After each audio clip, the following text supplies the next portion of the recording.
6, 7, 8, 9, 10 गुणनखंड दिमाग में घुस रहा है ना। वीडियो भले ही कितना ही लंबा हो जाए, जो मैं बता रहा हूँ ना उसमें मैं बिल्कुल आपको समझाने में कोई कॉम्प्रोमाइज़ नहीं करूँगा।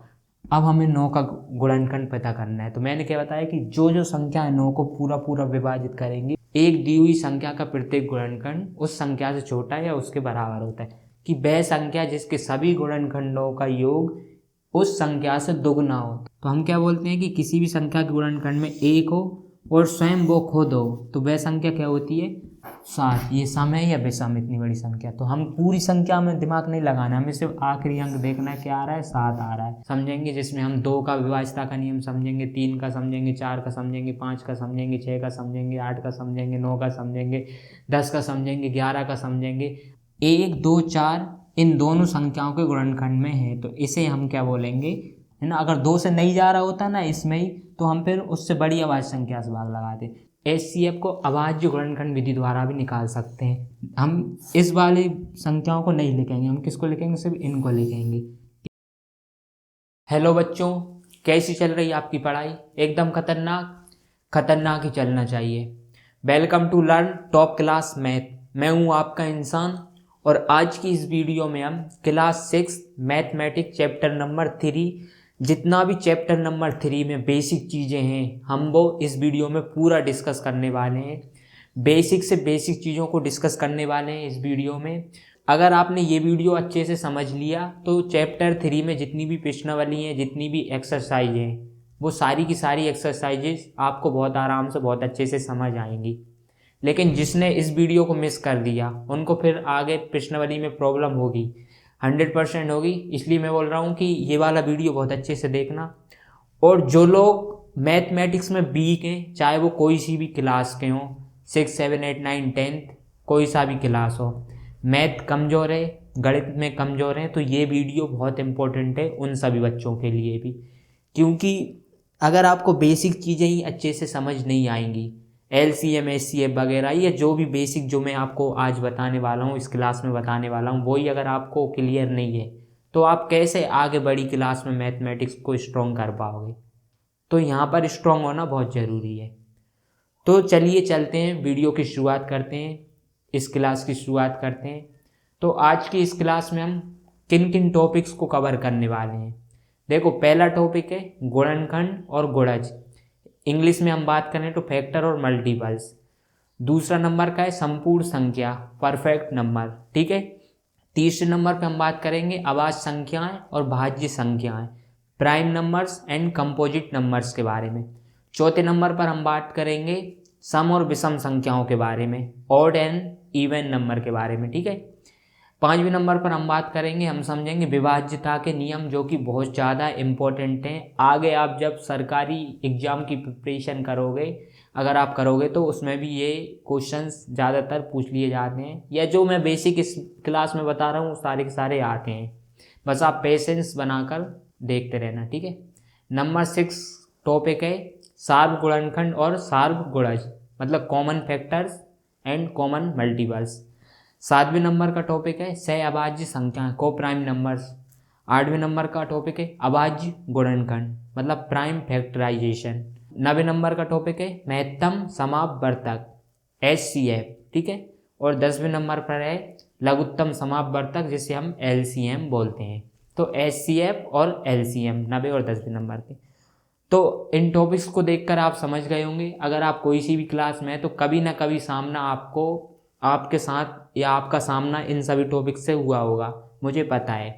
और आप 6 क्लास में हैं तो ये बहुत ही ज़्यादा इम्पोर्टेंट है ये क्लास, तो ज़रूर से ज़रूर आप बिल्कुल नज़रअंदाज ना करें, ठीक है। तो बच्चों आइए सबसे पहले हम समझते हैं कि गुणनखंड और गुणज होते क्या हैं, फैक्टर एंड मल्टीपल्स, ठीक है। देखो, गुणनखंड की अगर हम बात करें तो किसे बोलते हैं? किसी संख्या का गुणनखंड उसका एक पूरा पूरा विभाजक होता है, एग्जैक्ट डिवाइजर होता है, ठीक है। कोई सी भी संख्या ले लो, मान लो कोई संख्या है, मान लो कोई संख्या हमने ले ली, ये 4 ले ली, है ना। तो इस संख्या को जो जो संख्याएं पूरा पूरा विभाजित करेंगी वो इस संख्या के क्या होंगे? गुणनखंड होंगे। इसीलिए हम बोलते हैं कि किसी संख्या का गुणनखंड उसका एक पूरा पूरा विभाजक होता है। मतलब जब हम इस संख्या में भाग लगाएंगे तो जिस संख्या से हम भाग लगाएंगे, मान लो कि हम 2 से भाग लगा रहे हैं, तो 2 इस संख्या का क्या होगा, विभाजक होगा, मतलब कि हम 2 से 4 में भाग लगा रहे हैं, ठीक है। तो गुणनखंड क्या होता है, किसी संख्या का एग्जैक्ट डिवाइजर, पूरा पूरा विभाजक, है ना। तो बेसिकली कोई संख्या है, जैसे ये 4 है, इस संख्या को जिन जिन संख्याओं से पूरी तरीके से विभाजित किया जा सकता है, इस संख्या को जिन जिन संख्याओं से भी पूरा पूरा विभाजित किया जा सकता है, वो इस संख्या के क्या होंगे, गुणनखंड होंगे। आई बात समझ। पूरा पूरा विभाजित करने का मतलब क्या है, पूरा पूरा विभाजित करने का मतलब ये है कि मान लो देखो यहाँ पर है एक संख्या है 5, है ना, हम 5 में 2 से भाग लगाते हैं, है ना, 5 में 2 से भाग लगाते हैं, तो 2 दूनी 4, ठीक है। 5 में 4 गया तो कितना बचा, 1 बचा। तो 2 ने 5 को विभाजित तो किया, लेकिन पूरा पूरा नहीं किया। पूरा पूरा कब करता, जहाँ पर अगर 0 आ जाता, शेषफल में 0 आ जाता, तो हम बोलते कि 2 ने 5 को पूरा पूरा विभाजित कर दिया। लेकिन शेषफल में कितना आया, 1 आया, मतलब कि 2 ने 5 को पूरा पूरा विभाजित नहीं किया। आई बात समझ। अब 5 को पूरा पूरा विभाजित कैसे करेंगे, जैसे 5 में हम 5 का भाग लगाएंगे, कितनी बार गया, 1 बार, 5 एकम 5, कितना बचा यहाँ पर, 0 बचा। हम बोलेंगे कि 5 ने 5 को पूरा पूरा क्या कर दिया, डिवाइड कर दिया, या पूरा पूरा क्या कर दिया, विभाजित कर दिया। आई बात समझ। तो ये होता है पूरा पूरा विभाजक का मतलब, ठीक है, ये पूरा पूरा विभाजित करने का मतलब। डेफिनीशन वगैरह है, ये मैं PDF दे दूंगा नीचे डिस्क्रिप्शन में, आप वहाँ से देख लेना। आप अभी सिर्फ समझने पर कंसंट्रेट करो ना। जैसे मान लो कोई संख्या है 4, है ना, अब 4 को जो जो संख्या पूर्ण रूप से विभाजित करेंगी ना, वो 4 के गुणनखंड होंगे, ठीक है। तो हम देखते हैं कि 4 को कौन कौन सी संख्या पूर्ण रूप से विभाजित करती हैं। देखो 4 में हम अगर 1 से भाग लगाते हैं, तो 1 चुक को 4, शेषफल कितना आया, 0, 4 में 4 गया तो 0, मतलब कि 1 जो है 4 का गुणनखंड है, क्योंकि 1 4 को पूरा पूरा विभाजित करता है। अब हम 2 से भाग लगाते हैं 4 में, 2 दूनी 4, ठीक है, कितना आया, 0 आया, 4 में 4 गया तो 0, मतलब कि 2 भी 4 को पूरा पूरा विभाजित करता है, मतलब 2 जो है 4 का गुणनखंड है, ठीक है। अब इसी तरीके से हम 3 से भाग लगाते हैं 4 में, ये 3 से हमने भाग लगाया, 3 एकम 3, 1 बाहर गया, नीचे कितना बचा, 1 बचा, 4 में 3 गया 1, तो शेषफल कितना आया, 1 आया। ध्यान देना, शेषफल 0 के अलावा कोई सी भी संख्या आएगी तो वो पूरा पूरा विभाजित नहीं होगा। तो 3 जो है 4 को पूरा पूरा विभाजित नहीं करता, मतलब 3 जो है 4 का गुणनखंड नहीं है। इसी तरीके से हम 4 से भाग लगाते हैं, 4 में 4 एकम 4, कितना आया, 0 आया, मतलब 4 जो है 4 को पूरा पूरा विभाजित करता है, मतलब कि 4 जो है 4 का गुणनखंड है। तो अब हम अगर बात करें कि हमें 4 के कितने गुणनखंड कौन कौन से मिले, 1 4 को पूरा पूरा विभाजित कर रहा था, 2 कर रहा था, 3 नहीं कर रहा था, और 4 कर रहा था, है ना। तो हम कहेंगे 4 के गुणनखंड क्या है, 1 2 4 है। तो इस तरीके से हम कोई सी भी संख्या को, मान लो आप कोई सी भी संख्या के गुणनखंड क्या होते हैं, इसी तरीके से हमें निकालना पड़ेगा, है ना, ठीक है, हम ऐसे समझ सकते हैं। आई बात समझ। तो गुणनखंड क्या होते हैं, किसी संख्या का गुणनखंड उसका एक पूरा पूरा विभाजक होता है। 1 ने 4 को पूरा विभाजन किया, 2 ने किया और 4 ने किया, 3 ने पूरा विभाजित नहीं किया, मतलब ये 4 का गुणनखंड नहीं है। आई बात समझ। गुणनखंड दिमाग में घुस रहा है ना। देखो वीडियो भले ही कितना ही लंबा हो जाए, लेकिन मैं इस बात की गारंटी दे रहा हूँ, जो भी बच्चा इस वीडियो को अच्छे से देख लेगा तो इसमें जितने भी टॉपिक है ना, वो टॉपिक वो कभी नहीं भूलेगा, ठीक है। बस वीडियो को पेशेंस बना के अच्छे से देखते रहना। हो सकता है थोड़ी क्वालिटी इन सब चीज़ों में थोड़ी आपको कॉम्प्रोमाइज़ करना पड़े, लेकिन जो मैं बता रहा हूँ ना, उसमें मैं बिल्कुल आपको समझाने में कोई कॉम्प्रोमाइज़ नहीं करूँगा। टाइम थोड़ा मैं ज़्यादा ले सकता हूँ, ठीक है। अब देखो जैसे एक और संख्या लेते हैं, ये तो हमें 4 के गुणनखंड मिले, है ना। एक और संख्या लेते हैं, मान लो हम ले लेते हैं क्या, हम ले लेते हैं कोई सी भी संख्या, जैसे मान लो हमने 8 ले ली ना। अब हम 8 छोड़ो, आप बोलो कि 4 8 इसी सीरीज में ले रहे हो, तो हम ले लेते हैं 9, ठीक है। अब हमें 9 का गुणनखंड पता करना है। तो मैंने क्या बताया कि जो जो संख्या 9 को पूरा पूरा विभाजित करेंगी वो 9 के गुणनखंड होंगे। ठीक है, तो देखो सबसे पहले हम 1 से भाग लगाते हैं 9 में। 1 9 9, ठीक है, घटाया कितना आया, 0 आया। मतलब 1 जो है 9 का क्या है, गुणनखंड है। तो अब अपन 2 से भाग लगाते हैं 9 में। 2 चुक्को 8, 4 बार में गया 8 आया, घटाया 9 में से 8 गए तो कितने बचे, 1। 1 से इस पर आया, मतलब कि 2 जो है 9 का गुणनखंड नहीं है। इसी तरीके से हम 3 से भाग लगाते हैं 9 में। 3 तिया 9, 9 आया, घटाया 0 आया, मतलब कि 3 जो है 9 का गुणनखंड है। अब हम 4 से भाग लगाते हैं। 4 दूनी 8, 9 में से 8 गए तो 1 बचा, शेष पर 1 आया, मतलब कि 4 गुणनखंड नहीं है।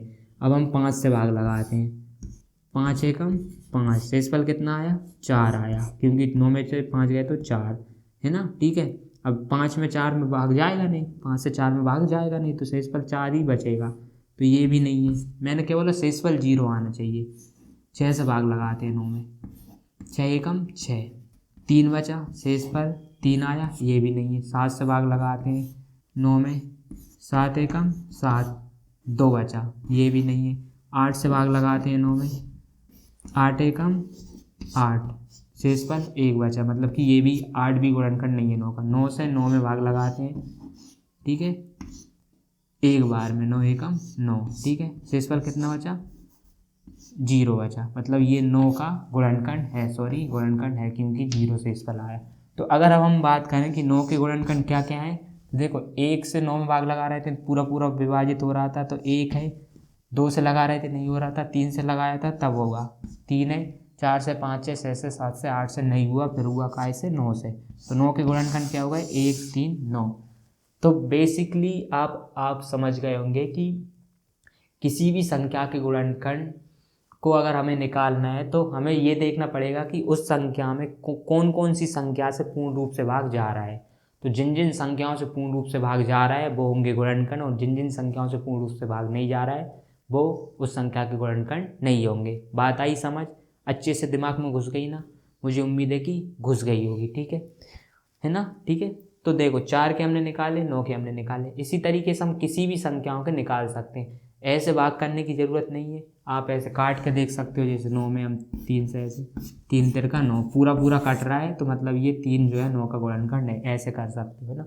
आप माइंड में भी कर सकते हो, आपको पता चल जाएगा कि पूरा पूरा भाग जा रहा है या नहीं जा रहा है। ठीक है, तो और समझ नहीं आ रहे हैं तो आप ऐसे करो। ठीक है, तो अब मुझे लगता है कि आपको समझ आ गए होंगे कि गुणनखंड एक्चुअल में होते क्या है ना। मैंने बहुत अच्छे से समझाया, बहुत आराम से समझा रहा हूँ, अपन को भागने की ज़रूरत नहीं है ना। वैसे भी आपके स्कूल वगैरह अभी फ़िलहाल में तो बंद हो गए हैं, तो अच्छे से आप समझो, जितना टाइम दे सकते हो मैथमेटिक्स को दो, क्योंकि हम जिस चीज़ को जितना समय देते हैं, जितना टाइम देते हैं, वो चीज़ अपने पास चल कर खुद आ जाती है ना। जितना टाइम दोगे उस चीज़ को अपन अपना बना लेंगे। आई बात समझ। अगर आप किसी चीज़ को टाइम कम दोगे तो वो चीज़ आपसे दूर चली जाएगी, चाहे वो रिश्ते हों या फिर पढ़ाई। ठीक है, देखो अब हमने ये करा तो हमें कुछ निष्कर्ष हमको यहाँ पर मिल रहे हैं कि देखो पहली चीज़ कि एक जो है प्रत्येक संख्या का गुणनखंड होता है। ठीक है, जब हमने 4 के गुणनखंड निकाले तब भी 1 आया, जब हमने 9 के गुणनखंड निकाले तब भी 1 आया। इसी तरीके से हम किसी भी संख्या के गुणनखंड निकालेंगे तो एक जो है सभी संख्याओं का गुणनखंड होगा। तो पहला निष्कर्ष हमने क्या निकाला कि प्रत्येक संख्या का गुणनखंड होता है क्या, एक जो है प्रत्येक संख्या का गुणनखंड होता है। ठीक है, दूसरी चीज़ हमें ये पता चली जब हमने गुणनखंड सीखे कि प्रत्येक संख्या स्वयं अपना एक गुणनखंड होती है। जैसे हमने 4 के गुणनखंड निकाले थे तो देखो गुणनखंड में 4 भी आया था, 9 के निकाले थे तो गुणनखंड में क्या 9 भी आया था। तो हम कह सकते हैं ना कि प्रत्येक संख्या स्वयं अपना एक गुणनखंड होती है। दो चीज़ हमें यहाँ से मिली हैं। ठीक है, ध्यान रखना, मैं PDF प्रोवाइड करा दूंगा, लिंक दे दूंगा डिस्क्रिप्शन में, वहाँ से आप देख लेना, है ना। लेकिन यहाँ पर समझो, और एक और चीज़ हमें पता चली कि एक संख्या का प्रत्येक गुणनखंड उस संख्या का एक पूर्ण विभाजक होता है। हमने अभी भाग लगा के देखा है कि पूर्ण विभाजक मतलब कि जो भी विभाजक हम भाग लगा रहे थे तो वो पूरा पूरा विभाजित कर रहा था उस संख्या को, इसका ही मतलब होता है पूर्ण विभाजक। तो अगर हम 4 में इसके गुणनखंड से भाग लगाएंगे तो ये 4 को पूरा पूरा विभाजित करेंगे, तो हम कह सकते हैं कि एक संख्या का प्रत्येक गुणनखंड उस संख्या का एक पूरा पूरा पूर्ण विभाजक होता है ना, पूर्ण विभाजक होता है। 3 चीज़ हमें पता चल गई। अब एक चीज़ एक दी हुई संख्या का प्रत्येक गुणनखंड उस संख्या से छोटा या उसके बराबर होता है। जब हमने 4 के गुणनखंड निकाले तो देखो 1 आए, 2 आए, 4 आए, 4 से बड़ा नहीं आया, ठीक है। 9 के निकाले तो 1 आया, 3 आया, 9 आया, 9 से बड़ा नहीं आया। तो किसी भी संख्या का गुणनखंड उस संख्या से या तो छोटा होगा या उसके बराबर होगा, कभी बड़ा नहीं होगा, ठीक है। चौथी चीज़ हमें ये चीज़ हमको मिल रही है, ठीक है, देखने को। और पांचवी चीज़ हमें ये मिल रही है, ध्यान से देखना, कि दी हुई संख्या के गुणनखंडों की संख्या फाइनाइट होती है, मतलब परिमित होती है। क्या होती है? फाइनाइट होती है, या हम कह सकते हैं परिमित होती है, या हम कह सकते हैं कि फिक्स होती है ना। फिक्स होती है कि मतलब 4 के कितने 1 2 3 गुणनखंड निकले, 9 के कितने निकले? 3 गुणनखंड निकले। तो गुणनखंड हमेशा फिक्स होते हैं, कि जैसे हम 50 के गुणनखंड निकालेंगे तो फिक्स होंगे कि इतने ही गुणनखंड होंगे। किसी भी संख्या के गुणनखंड हमेशा क्या होंगे? फिक्स होंगे, है ना। तो इसीलिए हम बोलते हैं कि दी हुई संख्या के गुणनखंडों की संख्या हमेशा क्या होती है? परिमित होती है, फाइनाइट होती है, फिक्स होती है। मुझे लगता है कि अब आपको गुणनखंड में कहीं से कहीं तक कोई भी दिक्कत नहीं हुई होगी, बहुत ही अच्छे से आपको समझ आ गया होगा। कमेंट जरूर करना अगर आपको अच्छे से समझ आ रहा है, ठीक है। तो अब हम सीखेंगे गुणज। एक संख्या अपने प्रत्येक गुणनखंड का क्या होती है? गुणज होती है। देखो ध्यान से समझना, जब हमने 4 के गुणनखंड निकाले तो ये निकल गए गुणनखंड, है ना। अब इस प्रत्येक गुणनखंड की 4 क्या है? गुणज है। मतलब 1 का गुणज क्या होगा? 4 होगा। 2 का गुणज क्या होगा? 4 होगा। 4 का गुणज क्या होगा? 4 होगा। जब भी हम किसी संख्या के गुणनखंड निकालते हैं तो उसमें जो गुणनखंड का एक एक प्रत्येक गुणनखंड होगा वो इसको क्या मानेगा? गुणज मानेगा, ठीक है।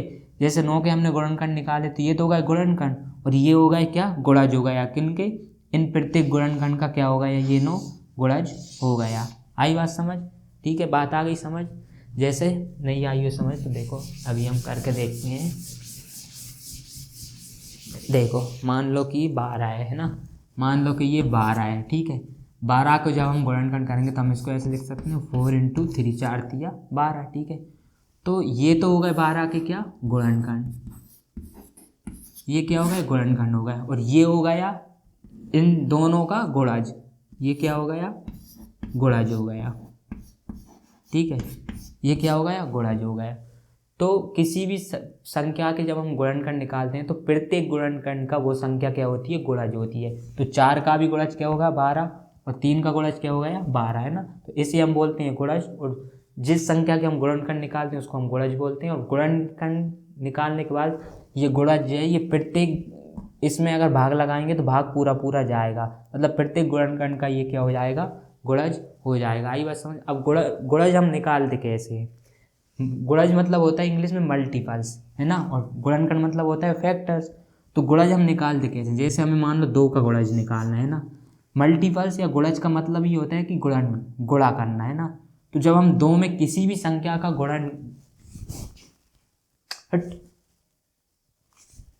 जब हम 2 में किसी भी संख्या का क्या करेंगे?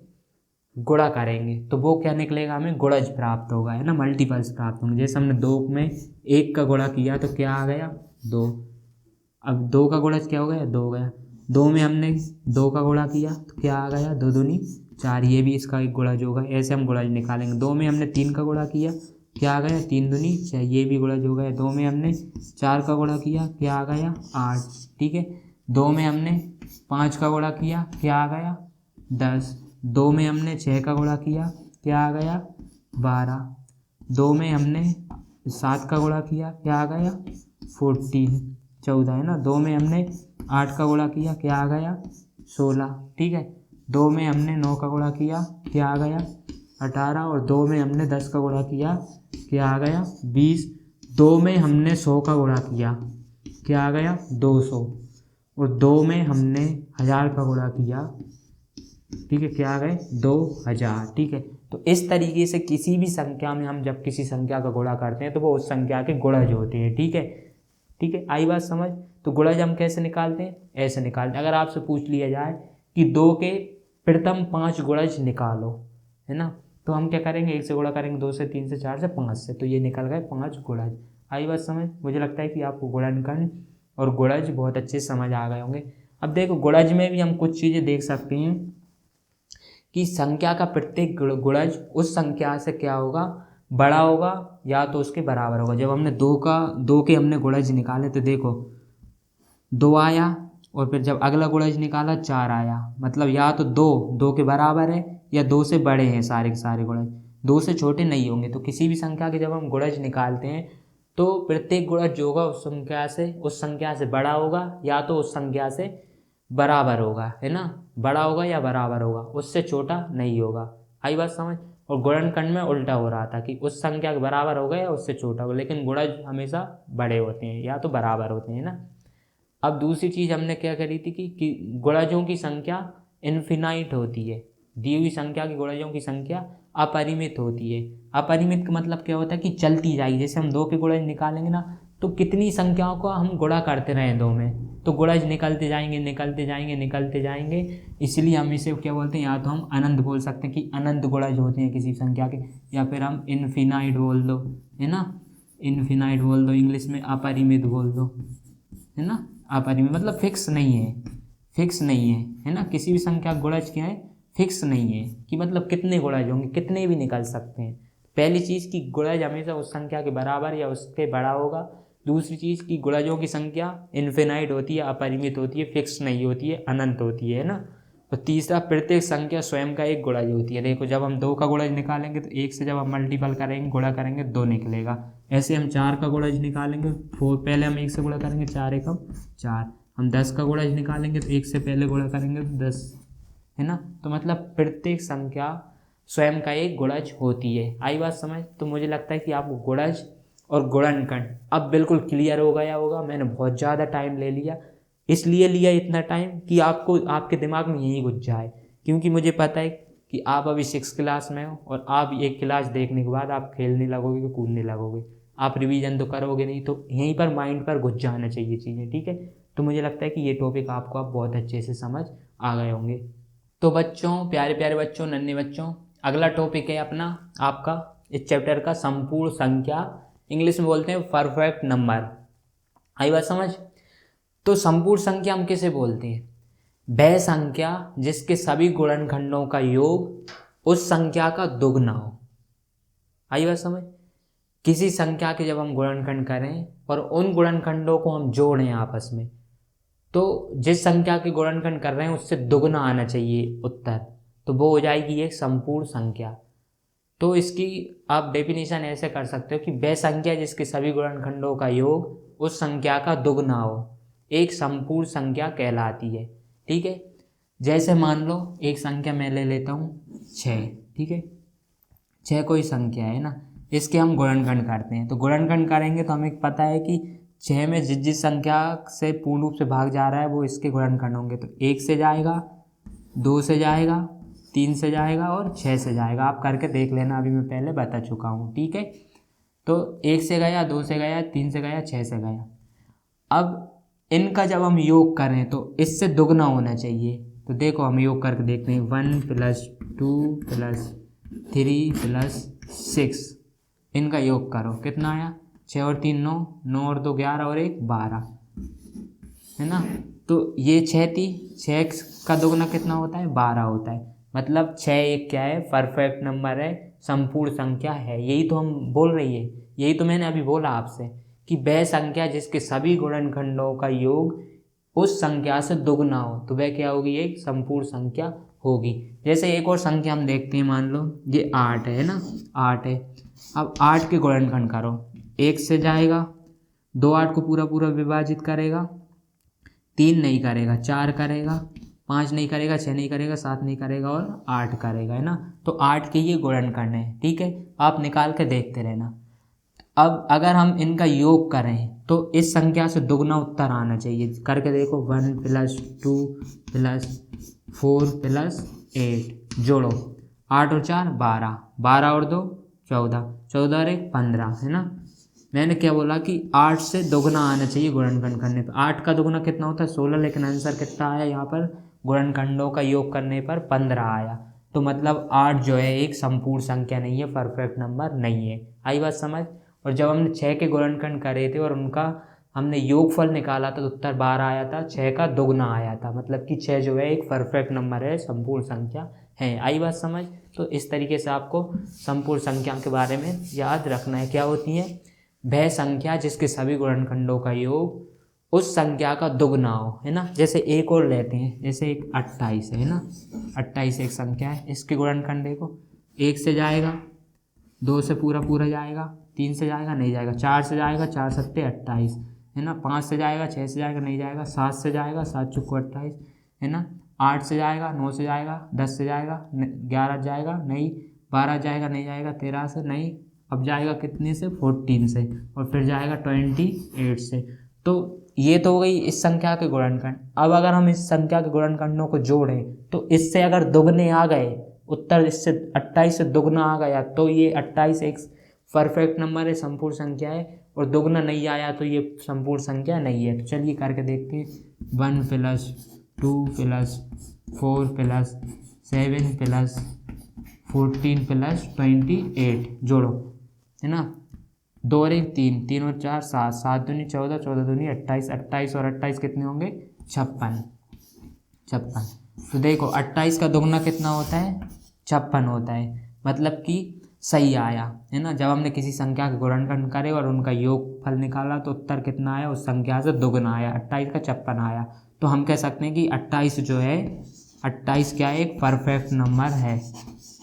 28 परफेक्ट नंबर है। हिंदी में हम बोलें तो एक संपूर्ण संख्या है। ठीक है, 28 क्या है? एक संपूर्ण संख्या है। तो जब हमने 6 का निकाला तो वो भी एक संपूर्ण संख्या थी, और हमने 28 का निकाला तो वो भी एक संपूर्ण संख्या थी। तो बस आपको यही ध्यान रखना है कि जिसके सभी गुणनखंडों का योग, वह संख्या जिसके सभी गुणनखंडों का योग उस संख्या का दुगना हमें प्राप्त होता है, तो वह एक संपूर्ण संख्या होगी। हमने उदाहरण के लिए 6 और 28 को करके देखा है। ठीक है, मुझे लगता है कि आपको इतनी बात अब समझ आ गई होगी। ठीक है, तो बच्चों हमारा अगला टॉपिक है अभाज्य संख्याएं और भाज्य संख्याएं, prime numbers and composite numbers. अभाज्य संख्याएं क्या होती हैं? तो वे संख्याएं जिनके गुणनखंड में एक और स्वयं खुद वे ही संख्या आती है, वे सभी अभाज्य संख्याएं कहलाती हैं। आई बात समझ? मतलब स्वयं और एक के अलावा किसी भी संख्या से पूरा पूरा विभाजित नहीं होती हैं, अभाज्य संख्याएं कहलाती हैं। ठीक है, जैसे मान लो कोई संख्या है, जैसे मान लो 3 है ना। 3 के गुणनखंड क्या होंगे? 1 होगा और 3 होगा। आप निकाल के देख लो, 3 में जब हम भाग लगाएंगे तो 1 से पूरा पूरा भाग जाएगा और 3 से पूरा पूरा भाग जाएगा। तो किसी संख्या के गुणनखंड में 1 हो और स्वयं वो खुद हो, देखो 3 है तो 3 है, खुद है, और 1 है, तो ये क्या है? एक अभाज्य संख्या है। आई बात समझ? जैसे मान लो एक और संख्या ले ली हमने 5। अब 5 में जब हम भाग लगाते हैं तो 5 के गुणनखंड करते हैं तो 1 से जाएगा पूरा पूरा भाग और 5 से जाएगा। अदरवाइज 5 में और अदर किसी भी संख्या से पूरा पूरा भाग नहीं जाएगा। तो हम कहेंगे कि किसी भी संख्या के गुणनखंड में 1 हो और स्वयं वो खुद हो, तो वह संख्या क्या होगी? अभाज्य संख्या होगी। ठीक है, प्राइम नंबर होगा। ऐसे ही देख लो 7 है, 7 के जब हम गुणनखंड निकालेंगे तो 1 होगा और 7 होगा। तो हम क्या बोलते हैं कि किसी भी संख्या के गुणनखंड में 1 हो और स्वयं वो खुद हो, तो वह संख्या क्या होती है? अभाज्य संख्या होती है। ठीक है, आई बात समझ? प्राइम नंबर होते हैं। और इसके अलावा भाज्य संख्या क्या होती है? भाज्य संख्या क्या होती है? कंपोजिट नंबर किसे बोलते हैं? वे संख्या जिनके गुणनखंड 2 से अधिक हों, है ना। जिनके गुणनखंड 2 से अधिक हों, वे संख्या क्या होंगी? भाज्य संख्या होंगी। जैसे 4 है, 4 के जब हम गुणनखंड निकालेंगे 1 आएगा, 2 आएगा और 4 आएगा। तो 2 से अधिक है ना 4 के गुणनखंड, 3 है, हमें क्या बोलते हैं? 2 से अधिक है, तो 4 क्या होगी? एक भाज्य संख्या होगी। ऐसे ही 6 देख लो, 6 के 1 से जाएगा, 2 से जाएगा, 3 से और 6 से। तो 6 के गुणनखंड क्या है? 1 2 3 4 है, 4 गुणनखंड प्राप्त हो रहा है ना। तो 2 से अधिक गुणनखंड जब भी होंगे, 2 से अधिक फैक्टर जब भी होंगे, तब वो संख्या क्या होंगी? भाज्य संख्याएं होंगी। और जिस संख्या के गुणनखंड में एक और केवल वो स्वयं आएगी, वो होगी अभाज्य संख्या, है ना। Prime number and composite number. आई बात समझ? तो देखो मैं लिख देता हूँ अभाज्य संख्या कौन कौन सी होती है। जैसे 2 3 5 7 11 13 17 19, ऐसे ऐसे ऐसे ऐसे हम करते जाते हैं। ये सब क्या हैं? अभाज्य संख्याएं हैं। ठीक है, अभाज्य संख्याएं है ना। ठीक है, ये क्या है? अभाज्य संख्याएं। इधर लिख देता हूँ अभाज्य संख्याएं, प्राइम नंबर है ना, अभाज्य संख्या प्राइम नंबर, ठीक है ना। और मैंने क्यों, अब जितनी भी अभाज्य संख्याएं इनमें अगर आप भाग लगाओगे तो 1 से जाएगा और स्वयं उसी संख्या से जाएगा। इन अभाज्य संख्याओं के अगर आप गुणनखंड निकालोगे, फैक्टर निकालोगे तो 1 आएगा और स्वयं वही संख्या आएगी। तो ये सभी अभाज्य संख्याएं होती हैं। और भाज्य संख्या क्या होती है, जैसे 4, 6, 8 है ना, 10, 12 है ना, ये सभी क्या है, ये भाज्य संख्याएं। आई बात समझ, क्या है, भाज्य संख्याएं। भाज्य संख्याओं के गुणनखंड हमेशा 1 से ज़्यादा होते हैं। अभाज्य संख्याओं में 1 और स्वयं वो कुछ संख्या होती है। ये सभी क्या है, भाज्य संख्याएं, ठीक है। तो मुझे लगता है कि आपको अभाज्य संख्याएं और भाज्य संख्याएं समझ आ गई होंगी। कुछ और इम्पोर्टेंट चीज़ जैसे सबसे छोटी अभाज्य संख्या क्या है, 2 है ना, सबसे छोटी अभाज्य संख्या 2 है। और 2 एकमात्र ऐसी संख्या अभाज्य संख्या है जो सम अभाज्य संख्या है। 2 को छोड़ दें तो सारी की सारी जो अभाज्य संख्याएं होती हैं, कितनी भी हों, वो सारी की सारी विषम अभाज्य संख्या होती है। लेकिन 2 एकमात्र ऐसी संख्या है जो सम अभाज्य संख्या है, सम भी है और अभाज्य संख्या भी है और सबसे छोटी अभाज्य संख्या भी है। आई बात समझ। तो आपसे अगर कोई पूछे कि सबसे छोटी अभाज्य संख्या कौन सी है, 2 है, सबसे छोटा प्राइम नंबर। और अगर आपसे कोई पूछे कि सबसे छोटी समअभाज्य संख्या 2 है और एकमात्र समअभाज्य संख्या भी क्या है, 2 है, ठीक है। तो ये चीज़ आपको ध्यान रखनी है, भूलना नहीं है, क्योंकि बड़ी बड़ी क्लास के बच्चों को ये बेसिक चीज़ें समझ नहीं आ रही हैं। और सबसे छोटी भाज्य संख्या कौन सी है, 4 है, ठीक है। आई बात समझ। तो मुझे लगता है कि आपको ये चीज़ें अब समझ आ गई होंगी कि भाज्य संख्याएं और अभाज्य संख्याएं क्या होती हैं, प्राइम नंबर और कंपोजिट नंबर क्या होते हैं। तो चलिए अब हम चलते हैं हमारे अगले टॉपिक की तरफ। तो बच्चों, हमारा अगला टॉपिक है सम और विषम संख्याएं, इवन और ऑड नंबर, ठीक है। सम को बोलते हैं इवन नंबर और विषम को बोलते हैं ऑड नंबर, ठीक है। सम संख्याओं को इवन नंबर और विषम संख्याओं को ऑड नंबर। तो सम संख्याएं क्या होती हैं, 2 के प्रत्येक गुणज या जिस संख्या की इकाई के स्थान पर 0, 2, 6, 4, 8 होगा वे सम संख्याएं होंगी। मेरा कहने का मतलब ये है कि जिस संख्याओं के इकाई स्थान पर 0, 2, 4, 6, 8 आता है वे सभी संख्याएं सम संख्याएं होती हैं। और इनके अलावा सभी प्राकृतिक संख्याएं विषम संख्याएं होती हैं, ठीक है। सम संख्याओं और विषम संख्याओं में सिर्फ आपको इतना ही याद रखना है कि जिन संख्याओं के अंत में क्या है, जिन संख्याओं के अंत में 0 आ जाए, मतलब इकाई के स्थान पर, या अंतिम अंक 2 आ जाए, 4 आ जाए, 6 आ जाए, 8 आ जाए, ये सभी क्या होंगी, सम संख्याएं होंगी, ठीक है। सम संख्याएं होंगी, सम संख्याएं होंगी। इनको इंग्लिश में बोलते हैं इवन नंबर, है ना, इवन नंबर, इवन नंबर, ठीक है। और इनके अलावा सारी की सारी संख्याएं, सारी की सारी प्राकृतिक संख्याएं विषम संख्याएं होती हैं, ठीक है। आई बात समझ, बात आ गई ना समझ। तो देखो, अब मैं अगर आपसे पूछूं कि 80 क्या है, सम है या विषम, तो हम क्या करेंगे, अंतिम अंक देखेंगे, आखिरी का अंक, इकाई का अंक क्या है, 0 आ रहा है। मैंने क्या बताया कि जिन अंकों की, जिन संख्याओं के अंतिम अंक में 0, 2, 4, 6, 8 हो वो क्या होंगी, सम संख्या। तो इधर क्या आ रहा है, 0 आ रहा है, तो ये क्या है, सम संख्या है, ठीक है। अगर मैं आपसे बोलूँ 91 सम है या विषम, तो आप क्या बोलोगे, अंतिम अंक देखोगे, अंतिम अंक में 0, 2, 4, 6, 8 नहीं है, तो ये क्या होगी, एक विषम संख्या होगी, ठीक है, विषम संख्या होगी। तो बेसिकली आपको क्या ध्यान रखना है सम विषम में, कि जिन संख्याओं के अंतिम अंक में, जिन संख्याओं के आखिरी अंक में, या जिन संख्याओं के इकाई अंक में 0, 2, 4, 6, 8 आएगा तो वे सम संख्याएं होंगी, इवन नंबर होंगे। और उनके अलावा सारी की सारी प्राकृतिक संख्याएं क्या होंगी, विषम संख्याएं होंगी। आई बात समझ, सम और विषम संख्याओं में कोई दिक्कत होनी भी नहीं चाहिए। आई बात समझ। तो ये होती है सम संख्याएं और विषम संख्या। जैसे मान लो 8, 7, 8, 9, 7, ये सम है या विषम, इतनी बड़ी संख्या। तो हम पूरी संख्या में दिमाग नहीं लगाना, हमें सिर्फ आखिरी अंक देखना है, क्या आ रहा है, 7 आ रहा है। 7 आखिरी अंक में 0, 2, 4, 6, 8 आता तो ये सम होती, 7 आ रहा है, इसका मतलब ये क्या है, एक विषम संख्या है, ठीक है। और एक और चीज़, या तो आप ऐसे समझ लो कि दो के सारे गुणज, 2 एकम 2, 2, 2 दूनी 4, और 2 में अपन कितने के भी इंटू कर दो, 600 का कर दो, है ना, 6 दूनी 1200 आ जाएंगे। तो ये सभी क्या होंगे, या तो आप ऐसे समझ लो कि 2 में किसी भी संख्या का इंटू करेंगे वो सारी की सारी क्या आएंगी, सम संख्या आएंगी। 2 के जितने भी गुणज होंगे वो सम संख्या होंगी, अदरवाइज सारी की सारी विषम संख्याएं होंगी। 2 में किसी भी संख्या का हम गुणा करेंगे तो हमें क्या प्राप्त होगी, सम संख्या प्राप्त होगी। अदरवाइज सारी की सारी विषम संख्याएं हैं। ठीक है, सिर्फ 2 में गुणा करने पर प्राप्त संख्या को हम सम संख्या बोलेंगे, और जिन संख्याओं के आखिरी स्थान पर 0, 2, 4, 6, 8 आएगा वो सम संख्याएं होंगी, इवन नंबर होंगे। इनके अलावा सारी की सारी प्राकृतिक संख्याएं, सारी की सारी विश्व में प्रकृति में आने वाली संख्याएं, 1 से शुरू होकर अनंत तक जाने वाली संख्याएं, सारी की सारी क्या होंगी, विषम संख्याएं होंगी। सिर्फ 0, 2, 4, 6, 8 आएगा वो होंगी सम संख्याएं। बात आई समझ, कन्फ्यूजन अब नहीं होना है। ठीक है, मुझे लगता है कि ये भी आपको क्लियर हो गया होगा। अब हम चलते हैं हमारे अगले टॉपिक की तरफ। तो बच्चों, नन्हे मुन्ने बच्चों, अपना अगला टॉपिक है विभाज्यता के नियम, डिविजिबिलिटी रूल, मतलब विभाजित करने के नियम।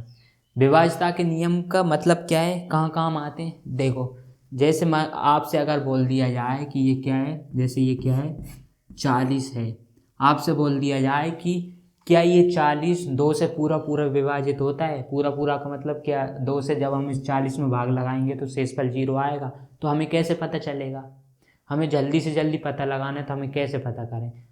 सही, आप सोच रहे होंगे बिल्कुल भाग लगा दो पता चल जाएगा शेषफल 0 आ रहा है या नहीं आ रहा है, पूरा पूरा विभाजित 2 इस संख्या को कर रहा है या नहीं कर रहा है। चलो भाग लगा के देखते हैं, 2 से भाग लगाते हैं, 2 एकम 2 दूनी 4, है ना, 2 बार में चला जाएगा, पहले 4 में लगाया तो 0 आया, मतलब कुछ नहीं बचा। ये नीचे इसको उतार देंगे, 0 भाग नहीं जा रहा है, 0 है तो इधर 0 लगा देंगे, है ना। तो शेषफल हम कह सकते हैं कितना आया, 0 आया, शेषफल कितना आया यहाँ पर, 0 आया। ठीक है, तो हम बोलेंगे कि 40 को 2 पूरा पूरा विभाजित करता है। ठीक है, तो यही हमें बताना होता है। ठीक है, मान लो कोई बड़ी संख्या ले लो, ये 40 छोटी संख्या है, मान लो कोई बड़ी संख्या ले लो 8, 7, 9, है ना, 4, ये एक संख्या है। अब आपसे पूछे कि क्या 2 इस संख्या को पूरा पूरा विभाजित करता है, तो हम क्या करेंगे, भाग लगाएंगे, लगाओ ये भाग, पहले 8 में लगाओ, 4 बार में, 2 चुक्को 8 में 60 गए तो कुछ नहीं बचा, इस 7 को नीचे उतारेंगे 7,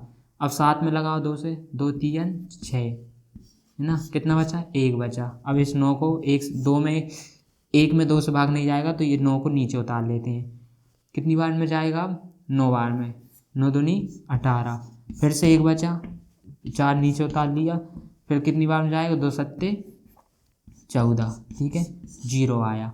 0 आने का मतलब ये है कि 2 जो है इस पूरी संख्या को पूरा पूरा विभाजित करता है, बस यही पूछता है और यही है ना। ठीक है, ये हमसे पूछ लिया जाए। तो अब आप एक बात बताओ, मान लो इसकी जगह और बड़ी संख्या आ गई तो हम कब तक भाग लगाएंगे, इसमें तो बहुत ज़्यादा टाइम लग जाता है। तो इसी चीज़ को ईजी करने के लिए हमें विभाज्यता के नियम दिए गए हैं, और हम अब विभाज्यता के नियम समझेंगे, जिसमें हम 2 का विभाज्यता का नियम समझेंगे, 3 का समझेंगे, 4 का समझेंगे, 5 का समझेंगे, 6 का समझेंगे, 8 का समझेंगे, 9 का समझेंगे, 10 का समझेंगे, 11 का समझेंगे। आपकी 6 क्लास की बुक्स में 11 तक विभाज्यता के नियम हमको समझना है। ठीक है, हमें ये पता लगाना ईजी कर देते हैं कि कोई सी संख्या से जब हम भाग दे रहे हैं तो वो पूरा पूरा विभाजित हो रही है या नहीं हो रही है। तो ठीक है, अब हम चलते हैं हमारे विभाज्यता के नियम को समझने के लिए।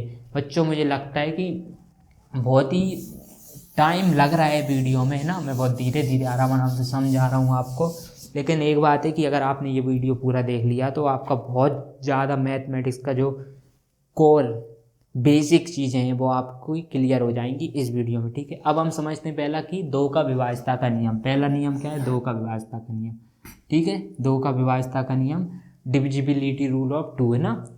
देखो, 2 का विभाज्यता का नियम क्या बोलता है, यदि किसी संख्या के इकाई के स्थान पर 0 हो, 2 हो, 4 हो, 6 हो, 8 हो, इनमें से कोई अंक हो तो वह संख्या 2 से पूर्णतः विभाजित होगी। अब हमें पूरी संख्या में भाग नहीं लगाना है, हमें सिर्फ इकाई का अंक देखना है, और जिन संख्याओं के इकाई के स्थान पर 0, 2, 4 6 8, ये संख्याएं आती हैं इकाई स्थान पर, तो वह संख्या 2 से पूरा पूरा विभाजित होगी। जैसे मान लो आपसे पूछा 16 2 से विभाजित होती है या नहीं होती है, तो हम क्या देखेंगे, 2 से भाग लगाने नहीं बैठना है इसमें, ये तो छोटी है तो हम आराम से भाग लगा देंगे।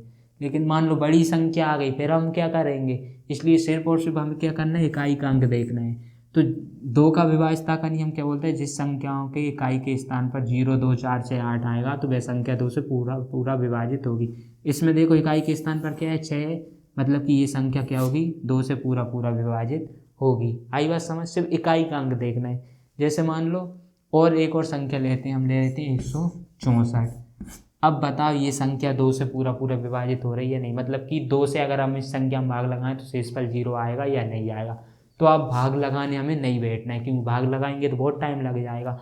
हम इसमें क्या देखेंगे, सिर्फ इकाई का अंक देखेंगे, ये वाला इकाई का अंक कितना आएगा, 4 आएगा। तो मैंने क्या बोला था कि 2 का विभाज्यता का नियम हमें बताता है कि यदि किसी संख्या के इकाई के स्थान पर 0 2 4 6 8 है तो वो संख्या 2 से पूर्णतः विभाजित होगी। तो देखो 0 2 4 6 8 है, तो क्या है, 4 है। इस संख्या के इकाई के स्थान पर क्या है, 4 है, मतलब कि ये 164 2 से पूरा पूरा विभाजित होगी। आई बात समझ। आप भाग लगा के देख लेना, शेषफल 0 ही आएगा। एक और संख्या ले लेते हैं, जैसे ये मैंने ले ली 43 56। अब बताओ कि क्या ये संख्या 2 से पूर्ण रूप से विभाजित होगी, बिल्कुल होगी, क्योंकि इकाई के स्थान पर क्या है, 6 है। और मैंने अभी बताया था कि 2 का विभाज्यता का नियम डिविजिबिलिटी रूल और 2 हमें बताता है कि जिस संख्याओं के इकाई के स्थान पर 0 2 4 6 8 आएगा वो संख्या पूरी की पूरी विभाजित होगी 2 से। तो 6 आ रहा है, 2 के विभाज्यता के नियम में है ना, तो मतलब ये पूरी संख्या 2 से विभाजित होगी। हम 2 से इसमें भाग लगाएंगे तो कितना टाइम लगेगा, सिर्फ ये पता करने के लिए विभाजित है या नहीं है। आप भाग लगा के देख लेना 2 से, ये 0 ही आएगा शेषफल। आई बात समझ। जैसे एक और संख्या हम लेते हैं 2972, क्या ये 2 से विभाजित है, बिल्कुल है जी, क्यों नहीं है जी, है, क्योंकि देखो इकाई के स्थान पर क्या आ रहा है, 2 आ रहा है। और 2 का विभाज्यता का नियम हमें बताता है कि 0 2 4 6 8 अगर इकाई के स्थान पर आएगा तो वो 2 से विभाजित होगी। एक और संख्या ले लेते हैं, एक और ले ले 81 2 3, क्या ये 2 से विभाजित है, हमें क्या देखना है, सिर्फ इकाई का अंक, इकाई के स्थान पर क्या है, 3 है। और मैंने अभी क्या बताया, 2 का विभाज्यता का नियम ये बताता है कि 0 2 4 6 8 आना चाहिए कहाँ पर, इकाई के स्थान पर, इकाई अंक के स्थान पर। ठीक है, तो यहाँ पर कितना है, 3 है। 0 2 4 6 8 नहीं है ना, तो मतलब ये संख्या जो है 2 से पूर्णतः विभाजित नहीं होगी। तो आगे आपके जो प्रश्नावली है उसमें इसी टाइप से क्वेश्चन पूछे जाएंगे कि ये संख्या 2 से विभाजित हैं या नहीं है, 3 से हैं या नहीं है। तो मुझे लगता है कि अब आप बहुत ही आराम से कर दोगे। अब आप कमेंट में बताना कि ये संख्या 2 से विभाजित है या नहीं है। ठीक है, कमेंट में करके बताओ जल्दी से, ये संख्या 2 से पूर्ण रूप से विभाजित है या नहीं है। ठीक है, तो मुझे लगता है कि आपको 2 का विभाज्यता का नियम बहुत ही अच्छे से समझ आ गया होगा। ठीक है, अब हम आगे चलते हैं। अब हम देखते हैं 3 का विभाज्यता का नियम। 3 का विभाज्यता का नियम क्या बोलता है, यदि किसी संख्या के अंकों का योग 3 का एक गुणज हो तो वह संख्या 3 से पूर्णतः विभाजित होगी। ठीक है, यदि 3 का विभाज्यता का नियम क्या बोलता है, 3, ठीक है, ये मैं लिखूँ ना, वैसे लिखने की ज़रूरत नहीं है। ठीक है, टाइम ज़्यादा चला जाएगा। 3 का विभाज्यता का नियम क्या बोलता है, यदि किसी संख्या के अंकों का योग 3 का एक गुणज है, मान लो ये 6 है ना, इसके हम योग करेंगे तो 6 आएगा। 6 जो 3 का गुणज है, 3 का गुणज है, 3 के गुणज निकालो, 3 एकम 3, कितना आया, 6, 3 आया, 3 में हम 2 का भाग लगाएंगे कितना आएगा, 6 आएगा। तो ये 6 जो है 3 का गुणज है, मतलब कि ये 6 जो है 3 से पूरा पूरा विभाजित होगा। आई बात समझ। 3 का विभाज्यता का नियम क्या बोलता है, यदि किसी संख्या के अंकों का योग 3 का एक गुणज हो तो वह संख्या 3 से पूर्णतः विभाजित होगी। चाहे कितनी बड़ी संख्या हो, अंकों का योग करना है। जैसे मान लो हम ये 27 है, आपसे पूछा जाए कि 27 3 से पूर्ण रूप से विभाजित है या नहीं है, तो हम क्या करेंगे, इनके अंकों का योग करेंगे। तो 2 + 7 कितना हो गया, 2 और + 7 कितना हो गया, 9 हो गया। 9 3 का गुणज है, बिल्कुल पता कर लो है या नहीं। 3 का 1 में इंटू करा 3 आया, 3 का 2 में इंटू करा 3 6 आया, 3 का 3 में करेंगे तो कितना आ गया, 9 आ गया। मतलब 9 जो है 3 का गुणज है, इसका मतलब 27 जो है 3 से पूर्णतः विभाजित होगी। ठीक है, ऐसे ही और एक और संख्या ले लो, एक और ले लो, 54 ले लिया। क्या 54 3 से विभाजित है, देखते हैं हम क्या करेंगे, इसके अंकों का योग करेंगे। 5 और 4, देखो 5 प्लस 4 कितने हो गए, 9 हो गए। अभी हमने देखा था कि 9 जो है 3 का गुणा जो होता है, मतलब कि 54 जो है 3 से पूर्ण रूप से विभाजित होगी। 54 में 3 का विभाज्यता का नियम लग रहा है, ठीक है। एक और संख्या ले लो, जैसे 219 है, कोई सी भी संख्या ले लो। हमें क्या करना है, अगर आपसे पूछे कि ये संख्या 3 से पूर्ण रूप से विभाजित है या नहीं है, तो हम क्या करेंगे, जब भी हम 3 का पूछेंगे तो हम इनका अंकों का योग करेंगे। तो 2 + 1 + 9, 9 और 1 10, 10 और 2 12, 12 अंकों का योग करने पर आए। तो 12 3 का गुणा है, बिल्कुल है, क्योंकि 3 का 1 में किया 3, 3 का 2 में किया 6, 3 का 3 में किया 9, और 3 का जब हम 4 में करेंगे तो कितना आएगा, 12 आएगा। मतलब 3 का गुणा है 12। इसका मतलब 219 जो है 3 से पूर्ण रूप से विभाजित होगी। तो मुझे लगता है कि आपको 3 का भी विभाज्यता का नियम बहुत अच्छे से समझ आ गया होगा। यदि किसी संख्या के अंकों का योग 3 का एक गुणज हो तो वह संख्या 3 से विभाजित होती है। मुझे लगता है कि आपको बहुत ही अच्छे से 2 का और 3 का विभाज्यता का नियम समझ आ गया होगा। चलिए अब हम समझते हैं 4 का विभाज्यता का नियम। तो बच्चों 4 का विभाज्यता का नियम क्या बोलता है, 4 का विभाज्यता का नियम बोलता है कि एक संख्या 4 से पूर्णतः विभाज्य होती है यदि उसके अंतिम 2 अंकों से बनी संख्या 4 से विभाज्य हो। तो 4 से कोई भी संख्या कब विभाज्य होगी, जब उसके अंतिम 2 अंक 4 से विभाज्य होंगे। जैसे मान लो कोई संख्या ले ली मैंने, 144 है एक संख्या, है ना। तो अगर आपसे पूछे कि 144 4 से विभाजित है या नहीं है, तो हम क्या करेंगे, 144 में 4 से भाग लगाने नहीं बैठना है। हम क्या करेंगे, सिर्फ इसके अंतिम 2 अंक देखेंगे।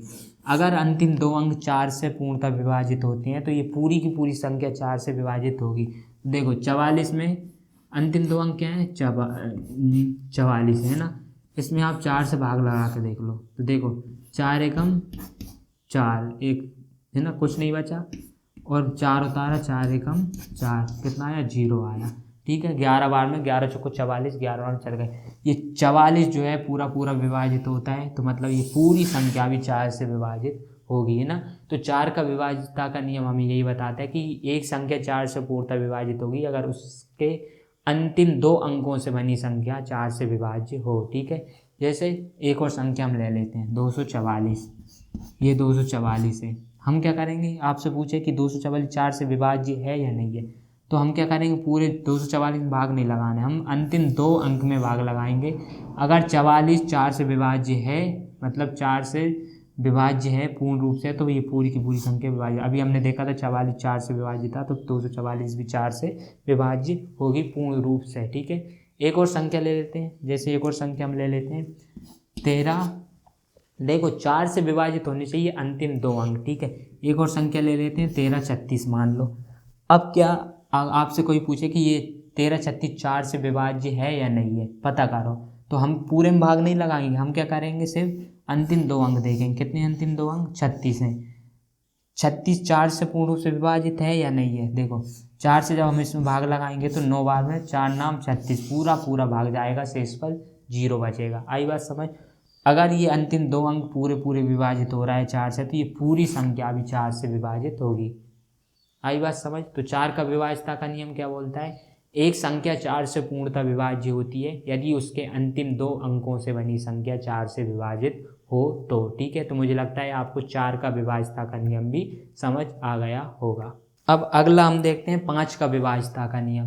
5 का विभाज्यता का नियम हमें क्या बताता है, यदि किसी संख्या का इकाई का अंक 0 हो या 5 हो तो वह संख्या 5 से पूर्णतः विभाज्य होगी। इकाई का अंक में 0 हो या 5 हो तो वह संख्या 5 से विभाज्य होगी। ये 5 का विभाज्यता का नियम बताता है। जैसे 15 है, 15 के इकाई के अंक स्थान पर क्या है, 5 है, मतलब कि ये संख्या 5 से पूरा पूरा 3 बार में विभाजित हो गई, है ना, ठीक है। इकाई के स्थान पर 5 और 0 आना चाहिए, तो वह संख्या 5 से पूर्णतः विभाज्य होती है। जैसे मान लो 45 है ना, 45 है, ये संख्या 5 से विभाजित होगी क्योंकि इकाई के स्थान पर क्या है, 5 है। 5 या 0 आएगा तो 5 से विभाजित होगी, ये 5 का विभाज्यता का नियम कहता है। जैसे 90 है, ये संख्या 5 से विभाजित होगी, बिल्कुल होगी पूरी पूरी, क्यों, क्योंकि इकाई के स्थान पर क्या है, 0 है, तो 0 और 5 इकाई के स्थान पर आएगा तो वह संख्या 5 से पूर्णतः विभाजित होगी। जैसे 235 है ना, 235। बताओ ये 5 से विभाज्य होगी या नहीं? बिल्कुल होगी, क्योंकि इकाई के स्थान पर क्या है, 5 है। और 5 का विभाज्यता का नियम बोलता है कि यदि किसी संख्या का इकाई का अंक 0 और 5 हो तो वह संख्या 5 से पूर्णतः विभाज्य होती है। ठीक है, तो 235 भी 5 से विभाज्य हो। कितनी बड़ी छोटी संख्या ले लो, हमें सिर्फ इकाई का अंक देखने हैं। जैसे 470 है, इसके इकाई क्या स्थान पर क्या है, 0 है, तो ये 5 से विभाज्य होगा? बिल्कुल होगा, क्योंकि इकाई के स्थान पर 0 और 5 आ रहा है, तो वे सारी की सारी संख्या 5 से पूर्णतः विभाज्य होंगी। और 5 का विभाज्यता का नियम यही बोलता है कि यदि किसी संख्या का इकाई का अंक 0 या 5 हो तो वह संख्या 5 से पूर्णतः विभाजित होती है। मुझे लगता है कि आपको 5 का विभाज्यता का नियम भी बहुत अच्छे से समझ आ गया होगा। तो बच्चों अब हम देखते हैं 6 का विभाज्यता का नियम क्या बोलता है। 6 का विभाज्यता का नियम बोलता है यदि कोई संख्या 2 और 3 दोनों से विभाज्य हो तो वह संख्या 6 से भी विभाज्य होगी। कोई भी संख्या 2 से भी विभाज्य होनी चाहिए और 3 से भी विभाजित होना चाहिए, मतलब 2 से ही पूरा पूरा भाग जा रहा हो उसमें और 3 से भी पूरा पूरा भाग जा रहा है, दोनों से जा रहा है, तब ये संख्या 6 से भी विभाजित होगी।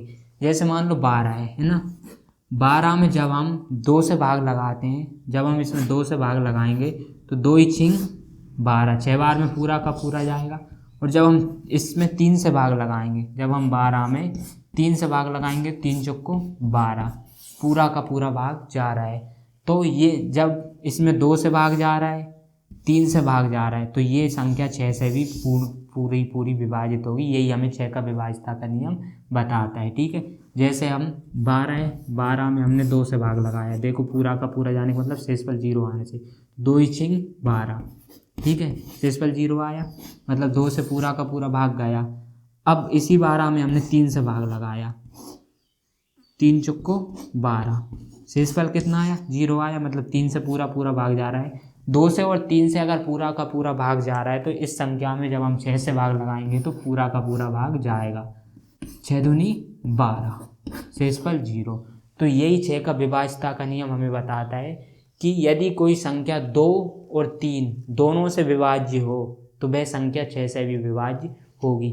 इसी तरीके की एक और संख्या, जैसे मान लो 48 है ना, 48 में हम 2 से भाग लगाएंगे तो पूरा का पूरा जाएगा, 2 दूनी 4, 2 चौको 8, 24 बार में, है ना। और 48 में अगर हम 3 से भाग लगाएंगे तो 3 एकम 3, एक इधर गया, 3 18, 16 बार में 3 से ही पूरा पूरा जा रहा है। तो जब 2 से पूरा पूरा भाग जा रहा है, 3 से पूरा पूरा भाग जा रहा है, तो इसका मतलब ये है कि जब 2 और 3 से जा रहा है तो 6 से भी पूरा पूरा भाग इस संख्या में जाएगा।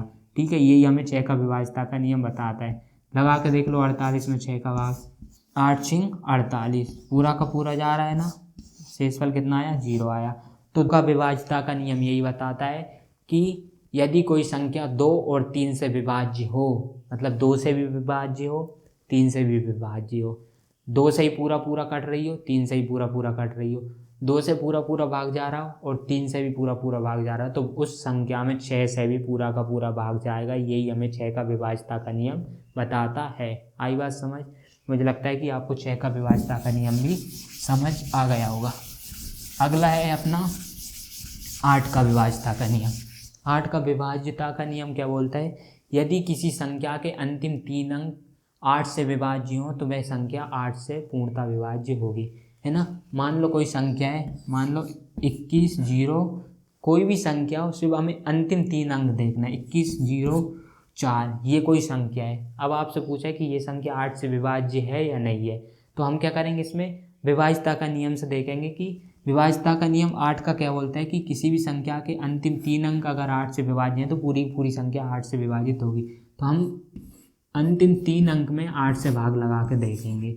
देखो 8 एकम 8, है ना, कितना बचा, 2 बचा 4, 8 तिया 24, 0 आया, मतलब अंतिम 3 अंक 8 से पूरा पूरा विभाजित हो रहे हैं, तो ये पूरी संख्या भी 8 से विभाजित होगी। यही हमें 8 का विभाज्यता का नियम बताता है। ठीक है, एक और संख्या ले लो, जैसे कि 9 216 है। अब इस संख्या में हमें पता करना है कि 8 से विभाज्य है या नहीं है, तो हम क्या करेंगे, अंतिम 3 अंक देखेंगे। अंतिम तीन अंक कितनी है, 216। इन 3 अंक में हम 8 से भाग लगाएंगे, देखो 8 दूनी 16, है ना, 11, एक इधर ले ली, 11 में 6 गए तो 5 बचे, एक में से गए तो कुछ नहीं, ये 6 हमने नीचे उतार लिए। ठीक है ना। अब 8 का पहाड़ा इतनी बार पढ़ो कि 56 से ज़्यादा ना हो। 8 2 7 56। शेषफल कितना आया? 0 आया। मतलब कि इस संख्या में ये अंतिम 3 अंक हैं 8 से पूरे पूरे विभाजित हो रहे हैं, मतलब ये पूरी संख्या भी क्या होगी? 8 से विभाजित होगी। तो यही तो 8 का विभाज्यता का नियम बोलता है। ठीक है, अगर आपको चीज़ें समझ आ रही हैं तो देखो इन सारी चीज़ों के PDF में डिस्क्रिप्शन में दे दूंगा, आप वहाँ से जाकर और भी क्वेश्चंस लगा लेना इस टाइप के ना, एग्जाम्पल वहाँ पर मैंने दिए गए हैं। ठीक है, वहाँ पर जाकर आप लगा सकते हो। तो मुझे लगता है कि 8 के विभाज्यता का नियम आपको समझ आ गया होगा। किसी संख्या के अंतिम 3 अंक में 8 से विभाज्य हो, कोई सी भी संख्या कितनी बड़ी संख्या हो, अंतिम 3 अंक अगर 8 से विभाज्य हैं तो वह पूरी की पूरी संख्या 8 से विभाजित होगी। मैंने अभी एग्जाम्पल भी आपको बताए हैं। ठीक है, मुझे लगता है कि आपको 8 का विभाज्यता का नियम भी समझ आ गया होगा। ठीक है, अब हम देखते हैं 9 का विभाज्यता का नियम। 9 का विभाज्यता का नियम क्या बोलता है? 9 का विभाज्यता का नियम बोलता है भैया, यदि किसी संख्या के अंकों का योग 9 से विभाज्य है तो वह पूरी संख्या भी 9 से विभाजित होगी, है ना। यदि किसी संख्या के अंकों का योग 9 से विभाजित है, मान लो ये संख्या एक 18, कोई सी भी संख्या है, आपसे पूछ रहा है कि बताओ ये संख्या 9 से विभाज्य है या नहीं है, तो हम क्या करेंगे? उसके अंकों का योग देखेंगे। तो 18 के अंकों का योग करो, 1 + 8 कितना आया? 8 और 1 9। किसी भी संख्या के अंकों का योग अगर 9 से विभाज्य है तो वह संख्या 9 से पूरी की पूरी विभाज्य होगी। तो अंकों का योग 9 आया, इसे हम 9 से भाग लगाएंगे तो पूरा पूरा विभाजित हो रहा है। ठीक है, पूरा पूरा विभाजित हो रहा है कितनी बार में? एक बार में। तो मतलब कि 18 भी 9 से विभाजित है। यही तो ये बोल रहा है 9 का विभाज्यता का नियम। यदि किसी संख्या के अंकों का योग 9 से विभाज्य हो तो वह पूरी की पूरी संख्या 9 से विभाजित होगी, चाहे संख्या कितनी भी बड़ी क्यों ना हो, वो फर्क नहीं पड़ता है। जैसे मान लो ये 45 है ना, अब हमें देखना है कि ये 9 से विभाज्य होगी या नहीं होगी, मतलब पूर्ण रूप से विभाजित होगी या नहीं होगी। पहले तो इनके अंकों का योग करो, 4 + 5 कितने आए? 9 आए, है ना। अब देखो कि योग करने पर ये संख्या 9 से विभाजित हो रही, बिल्कुल हो रही है। 9 एकम 9 एक बार में, ये देखो शेषफल 0 है, 9 से पूर्णतः विभाजित है तो मतलब ये 45 भी विभाजित होगी। ऐसे ही मान लो आपको लग रहा है कि नहीं ये आप तो बहुत छोटे छोटे अंक ले रहे हैं, तो बड़े ले लो। ये देखो बड़े, ये देखो 46। ठीक है, ध्यान से देखना, 0 8 ये एक संख्या है। अब कोई आपसे पूछे कि ये संख्या 9 से विभाजित है या नहीं है, तो 9 से हम भाग नहीं लगाएंगे डायरेक्ट, हम क्या करेंगे? इनके अंकों का योग करेंगे। तो देखो 4 + 6 + 0 + 8, ये अंकों का योग करने पर कितना आ रहा है? 8 और 0 8, 8 और 6 14, 14 और 6 18, है ना। 18 अगर 9 से विभाजित है तो ये पूरी संख्या भी 9 से पूर्ण रूप से विभाजित होगी। तो 18 को हम विभाजित करके देखते हैं, 18 को हम 9 से विभाजित करके देखते हैं, इधर करते हैं ना, 9 से विभाजित करो, 9 दूनी 18, शेषफल कितना आया? 0 आया। 18 जो है 9 से पूर्ण रूप से विभाजित है, इसका मतलब ये है कि पूरी की पूरी संख्या 4608 भी 9 से विभाजित होगी। तो 9 का विभाज्यता का नियम यही बताता है कि यदि किसी संख्या के अंकों का योग 9 से विभाज्य हो तो वह पूरी की पूरी संख्या भी 9 से विभाज्य होगी, चाहे संख्या कितनी भी बड़ी क्यों ना हो। तो मुझे लगता है कि अब आपको 9 का विभाज्यता का नियम भी बहुत अच्छे से समझ आ गया होगा।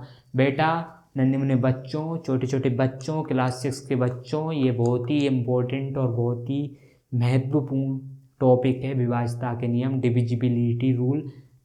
कोई सी भी क्लास में क्यों ना हो आप, ये आपको बहुत अच्छे से समझ आना चाहिए, क्योंकि आगे ये आपकी सरकारी परीक्षाओं तक ये आपका पीछे नहीं छोड़ेगा। ये पूरी जितनी बेसिक चीज़ें आपको बहुत काम आने वाली हैं। ठीक है, तो चलिए अब हम अगला टॉपिक देखते हैं। तो बच्चों अगला टॉपिक है 11 का विभाज्यता का नियम। ठीक है, 11 का विभाज्यता का नियम क्या बोलता है?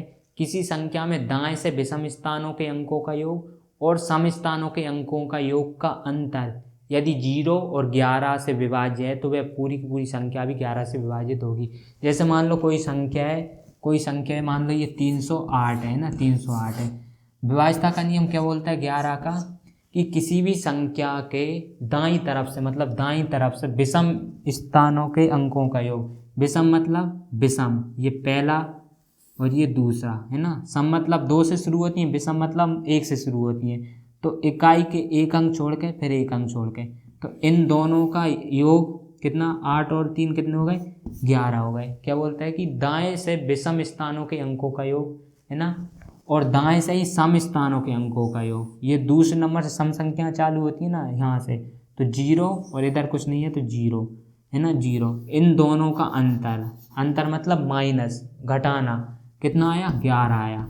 अगर ये 0 और 11 से विभाज्य है तो पूरी की पूरी संख्या क्या होगी, 11 से विभाजित होगी।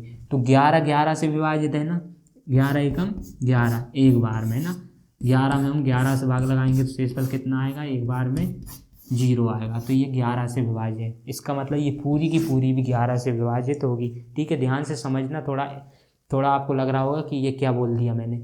किसी संख्या में दाईं से विषम स्थानों के अंकों का योग, विषम मतलब विषम संख्या कहाँ चालू होती है, 1 से, है ना, फिर क्या होती है 3, तो 1 2 छोड़ दो 3, इसी तरीके से 4 छोड़ दो 5, ऐसे। और दाएं से ही सम संख्याओं के स्थानों का योग, सम स्थानों के अंकों का योग। तो सम कहाँ से होती है, 2 से, मतलब 2.5 से, फिर 1 छोड़ के, फिर 1 छोड़ के, ऐसे।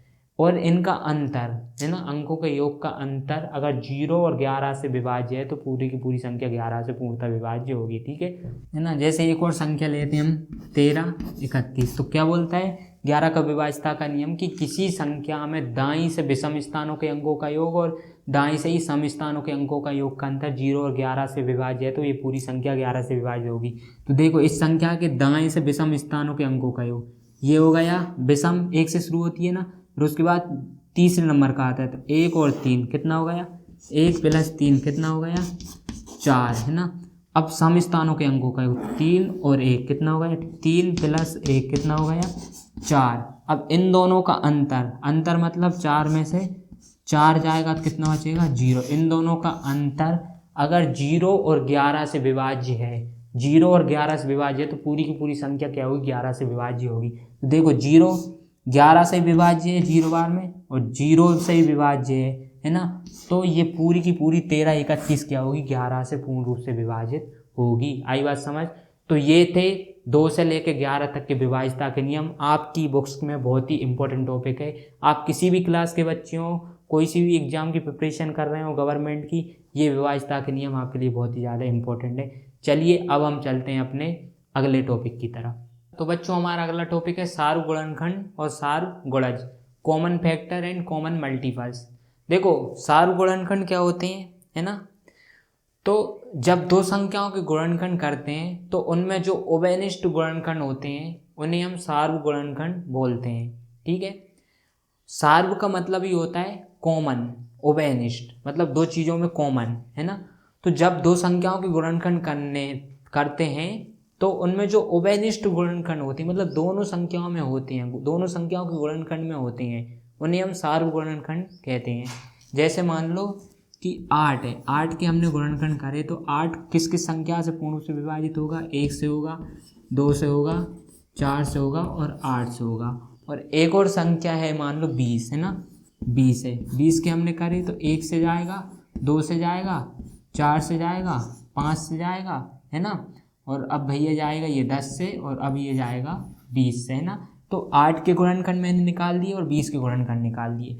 अब इसमें हम बात आ रही सार्व, सार्व मतलब कॉमन, या फिर हम कह सकते हैं उभयनिष्ठ गुणनखंड, है ना, कॉमन फैक्टर। ठीक है, तो हमें देखना है कि दोनों में क्या क्या है। ये 1 है दोनों में, ये निकाल दिए। ये देखो 8 के गुणनखंड में भी 2 है और 20 के गुणनखंड में भी 2 है, तो ये 1 2 हो गया। 8 के गुणनखंड में 4 है और 20 के गुणनखंड में भी 4 है। ठीक है, तो ये सिर्फ 3 चीज़ें ही कॉमन है, 1 2 4 इन दोनों संख्याओं के गुणनखंड में है, तो इसे हम क्या बोलेंगे, सार्वगुणनखंड बोलेंगे। तो 8 और 20 के सार्वगुणनखंड क्या है, ये है 8 और 20 के सार्वगुणनखंड, है ना, सार्वगुणनखंड सार्वगुणनखंड क्या होंगे, 1 2 4, इनको इंग्लिश में हम कॉमन फैक्टर बोलते हैं। ठीक है, इसी तरीके से एक और एग्जांपल लेते हैं, जैसे 9 और 15, इन दोनों के सार्वगुणनखंड निकालो। देखो 9 के गुणनखंड जब हम निकालेंगे तो क्या आएगा, 1 से जाएगा, 2 से नहीं जाएगा, 3, है ना, फिर क्या, फिर किसी से नहीं जाएगा, फिर जाएगा ये 9 से। इसी तरीके से हम 15 के निकालेंगे तो क्या आएगा, 1 से जाएगा, फिर ये 5 है 15, 3 से जाएगा, 5 से जाएगा और फिर जाएगा 15 से। तो इन दोनों में जो कॉमन है वो होंगे सार्वगुणनखंड कॉमन फैक्टर, इन दोनों के जब हमने फैक्टर करे तो कॉमन जो फैक्टर होंगे वही कॉमन फैक्टर होंगे। ठीक है, तो देखो दोनों में क्या है, 1 है और 3 है, दोनों में है ना 3 है, तो हम बोलेंगे कि 9 और 15 के सार्वगुणनखंड क्या आ गए, 1 आ गए और 3 आ गए। तो सार्वगुणनखंड मुझे लगता है आपको समझ आ गया होगा कि जब दो संख्याओं के हम गुणनखंड करते हैं तो उनमें जो उभयनिष्ठ होते हैं, जो कॉमन होते हैं दोनों संख्याओं के गुणनखंड में, वो होते हैं सार्वगुणनखंड या फिर उभयनिष्ठ गुणनखंड या फिर कॉमन फैक्टर। ठीक है, अब हम बात कर लेते हैं कि सार्वगुणज क्या होता है। मुझे लगता है कि बच्चों आपको सार्वगुणनखंड समझ आ गए होंगे, सबको आ गए ना समझ। सार्वगुणनखंड सीधा सा फंडा है भाई, कॉमन जो है वो सार्व। अब दो संख्याओं के गुणजों में अब हम देखेंगे सार्वगुणज।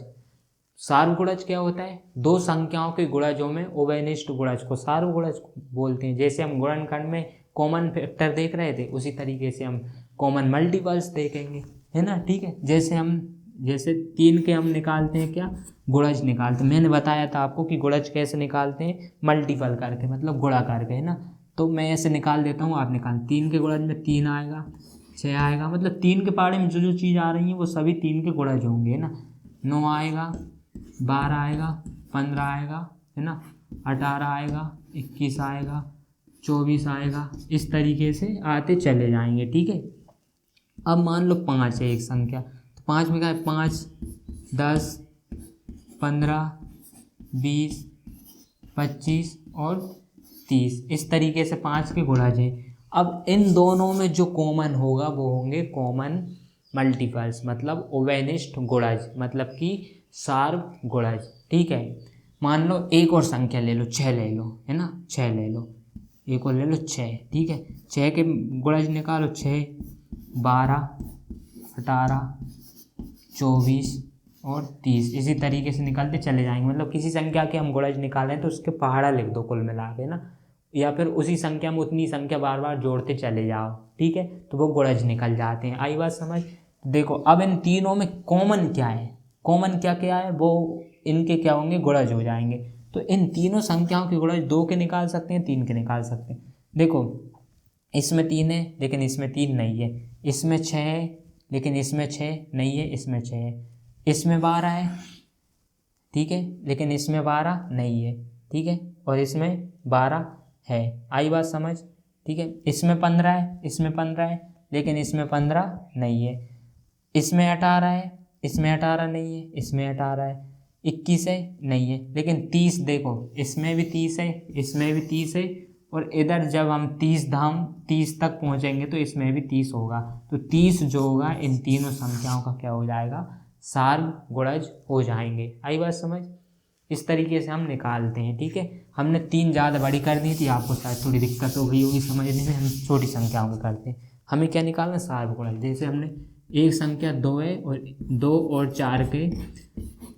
4 के बोलेंगे 3, प्रथम 3 सार्वगुणज निकालो ना, प्रथम 3 सार्वगुणज निकालो ना। तो देखो पहले हम 2 के गुणज निकालेंगे, 2, 4, 6, 8, 10, 12, 14, 16, इसी तरीके से निकलते चले जाएंगे। अब 4 के निकालो, 4, 8, 12, 16, 20, 24, 28, इसी तरीके से निकलते चले जाएंगे। तो देखो सार्वगुणज मतलब कॉमन गुणज है ना। देखो इसमें 4 है, इसमें 4 है, तो एक तो ये हो गया, इसमें 8 है, इसमें भी 8 है, तो एक तो ये हो गया, इसमें 12 है, इसमें 12 है, तो एक ये हो गया। प्रथम 3 बोले तो ये प्रथम 3 सार्वगुणज निकल गए। मतलब जब हम दो संख्याओं के गुणज निकालते हैं तो उनमें जो कॉमन गुणज होंगे, उभयनिष्ठ गुणज होंगे दोनों में, वो ही होंगे सार्वगुणज। आई बात समझ। तो मुझे लगता है कि आपको सार्वगुणज और सार्वगुणनखंड समझ आ गए होंगे, common factor and common multiples. ठीक है, तो चलिए अब हम चलते हैं हमारे अगले टॉपिक की तरफ। तो बच्चों हमारा अगला टॉपिक है सहअभाज्य संख्याएं, को प्राइम नंबर्स।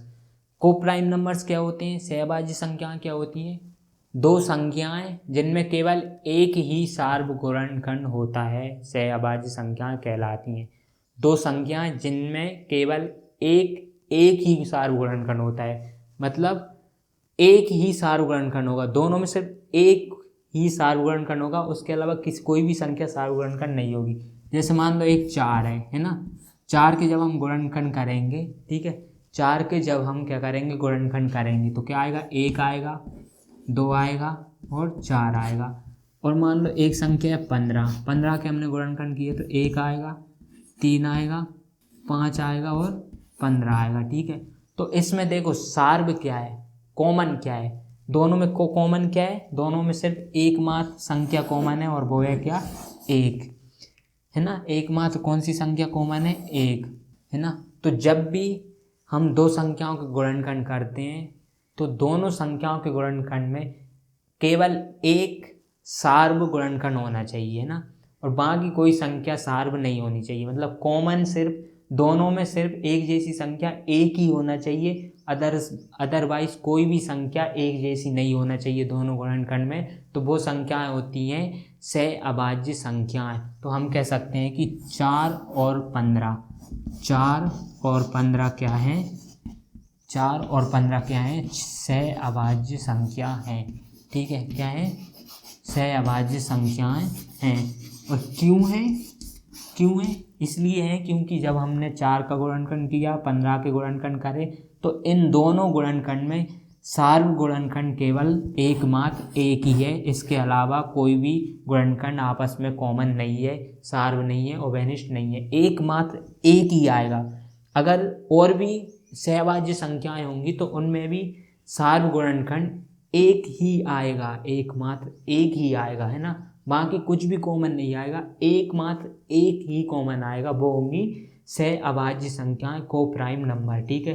तो 4 और 15 को प्राइम नंबर है। तो कमेंट में आप जल्दी से बताना कि 4 और 15 के अलावा क्या आपको समझ आ रहा है कि और कौन सी संख्या को प्राइम नंबर या सहअभाज्य संख्याएं हो सकती हैं। अगर आपको पता है तो कमेंट में फटाफट छाप दो, ठीक है। तो मुझे लगता है कि आपको सहअभाज्य संख्याएं को प्राइम नंबर बहुत अच्छे से समझ आ गए होंगे। चलिए अब हम चलते हैं हमारे अगले टॉपिक की तरफ। तो बच्चों हमारा अगला टॉपिक है अभाज्य गुणनखंडन, प्राइम फैक्टराइजेशन, है ना। देखो अभाज्य गुणनखंडन क्या होता है, अभाज्य गुणनखंड क्या होते हैं।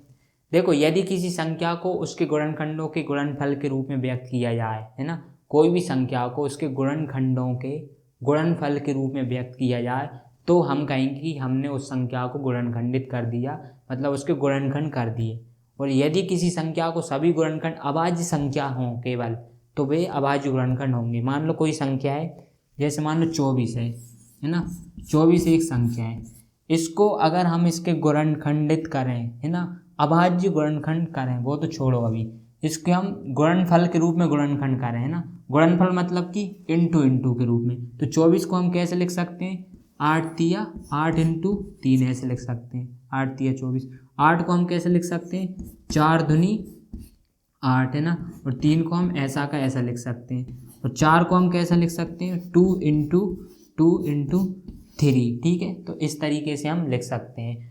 तो जब भी हम किसी संख्या को ऐसे गुणनफल के रूप में लिख सकते हैं, है ना, यदि किसी संख्या को उसके गुणनखंडों के, ये हमने गुणनखंड कर दिए, और गुणनफल, है ना, गुणनखंडों के गुणनफल के रूप में लिख सकते हैं, तो उसको हम क्या बोलते हैं, गुणनखंड करना बोल देते हैं। और देखो ये सारी की सारी संख्या क्या है, अभाज्य संख्या है, इसका मतलब ये क्या हो गए, अभाज्य गुणनखंड हो गए, ठीक है। तो इसे हम एक अलग विधि द्वारा हम करते हैं। जैसे मान लो 24 है, तो हम कैसे करेंगे, ऐसे करेंगे, इस तरीके से। तो सबसे पहले हम सबसे छोटी अभाज्य संख्या, क्योंकि हम अभाज्य गुणनखंड कर रहे हैं, तो सबसे पहले हम सबसे छोटी अभाज्य संख्या से भाग लगाते हैं। तो सबसे छोटी अभाज्य संख्या कौन सी है, 2 है, 2 से भाग लगाएंगे, 2 एकम 2, 2 दूनी 4, ठीक है।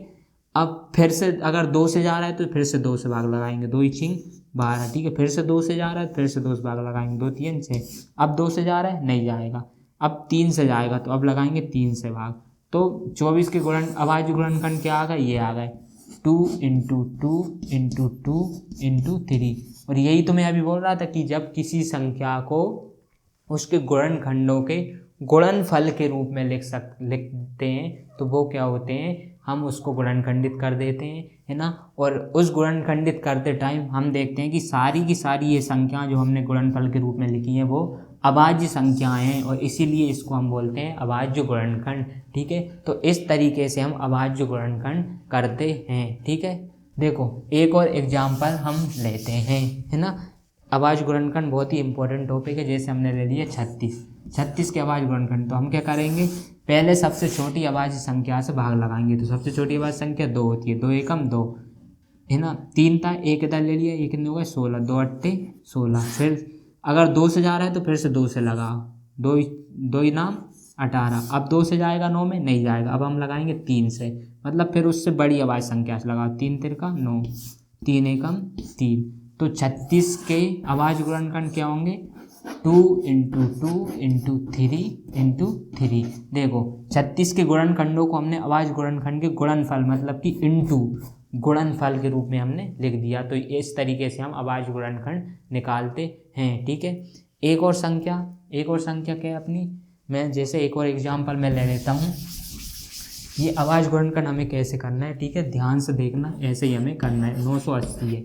सबसे पहले हम क्या करेंगे, सबसे छोटी आवाज संख्या से भाग लगाएंगे 2 से, 2 चौको 8, है ना। अगर 2 से नहीं जा रहा होता ना इसमें ही, तो हम फिर उससे बड़ी आवाज संख्या से भाग लगाते, 2 चौको 8, है ना। एक इधर बचा, 2 ही नाम 18, क्योंकि इधर 18 होगा, 0 की 0। फिर से 2 से लगाएंगे क्योंकि अभी 2 से चला जाएगा, 2 दूनी 4, 2 चौको 8, 2 पंजे 10। अब ये 2 से जाएगा, नहीं जाएगा, क्योंकि इकाई का अंक में 5 है, तो ये 2 से नहीं जाएगा। अब हम काय से लगाएंगे यहाँ पर, अब हम लगाएंगे यहाँ पर 5 से लगाते हैं, क्योंकि 3 से भी नहीं जाएगा, ठीक है, 3 से भी नहीं जाएगा, 5 से लगाते हैं। 5 चुक्को 20 और 5 नाम 45, 49 आ गया। अब 5 से जाएगा, नहीं जाएगा। अगली बड़ी संख्या लगा के देखते हैं, 7 सतैया 49, 7 एकम 7, ठीक है। तो 980 के आवाज गुणनखंड क्या आ गया, ये आ गए 2 इंटू 2 इंटू 5 इंटू 7 इंटू 7, ठीक है। तो इस तरीके से हम आवाज गुणनखंड निकालते हैं। आवाज गुणनखंड होते क्या है, किसी संख्या को उसके गुणनखंडों के गुणनफल के रूप में लिख देना, और सारे के सारे जो हमने संख्या गुणनफल के रूप में लिखी हैं वो अभाज्य संख्याएं होनी चाहिए। इसी को हम अभाज्य गुणनखंड बोलते हैं, और इस तरीके से हम अभाज्य गुणनखंड निकालते हैं, ठीक है। पहले सबसे छोटी अभाज्य संख्या से भाग देते हैं, अगर भाग नहीं जा रहा है तो फिर उससे बड़ी, और फिर हमेशा हम अभाज्य संख्याओं से ही भाग देते हैं। भाग नहीं जा रहा है तो फिर उससे बड़ी अभाज्य संख्या से भाग दे के देखते हैं, लेकिन भाग देना है अभाज्य संख्या से ही। तो मुझे लगता है कि अभाज्य गुणनखंड प्राइम फैक्टराइजेशन आपको बहुत अच्छे से समझ आ गया होगा बच्चों। अब हम चलते हैं हमारे अगले बहुत ही ज़्यादा इम्पोर्टेंट टॉपिक की तरफ, इस क्लास के बहुत ही ज़्यादा इम्पोर्टेंट टॉपिक की तरफ।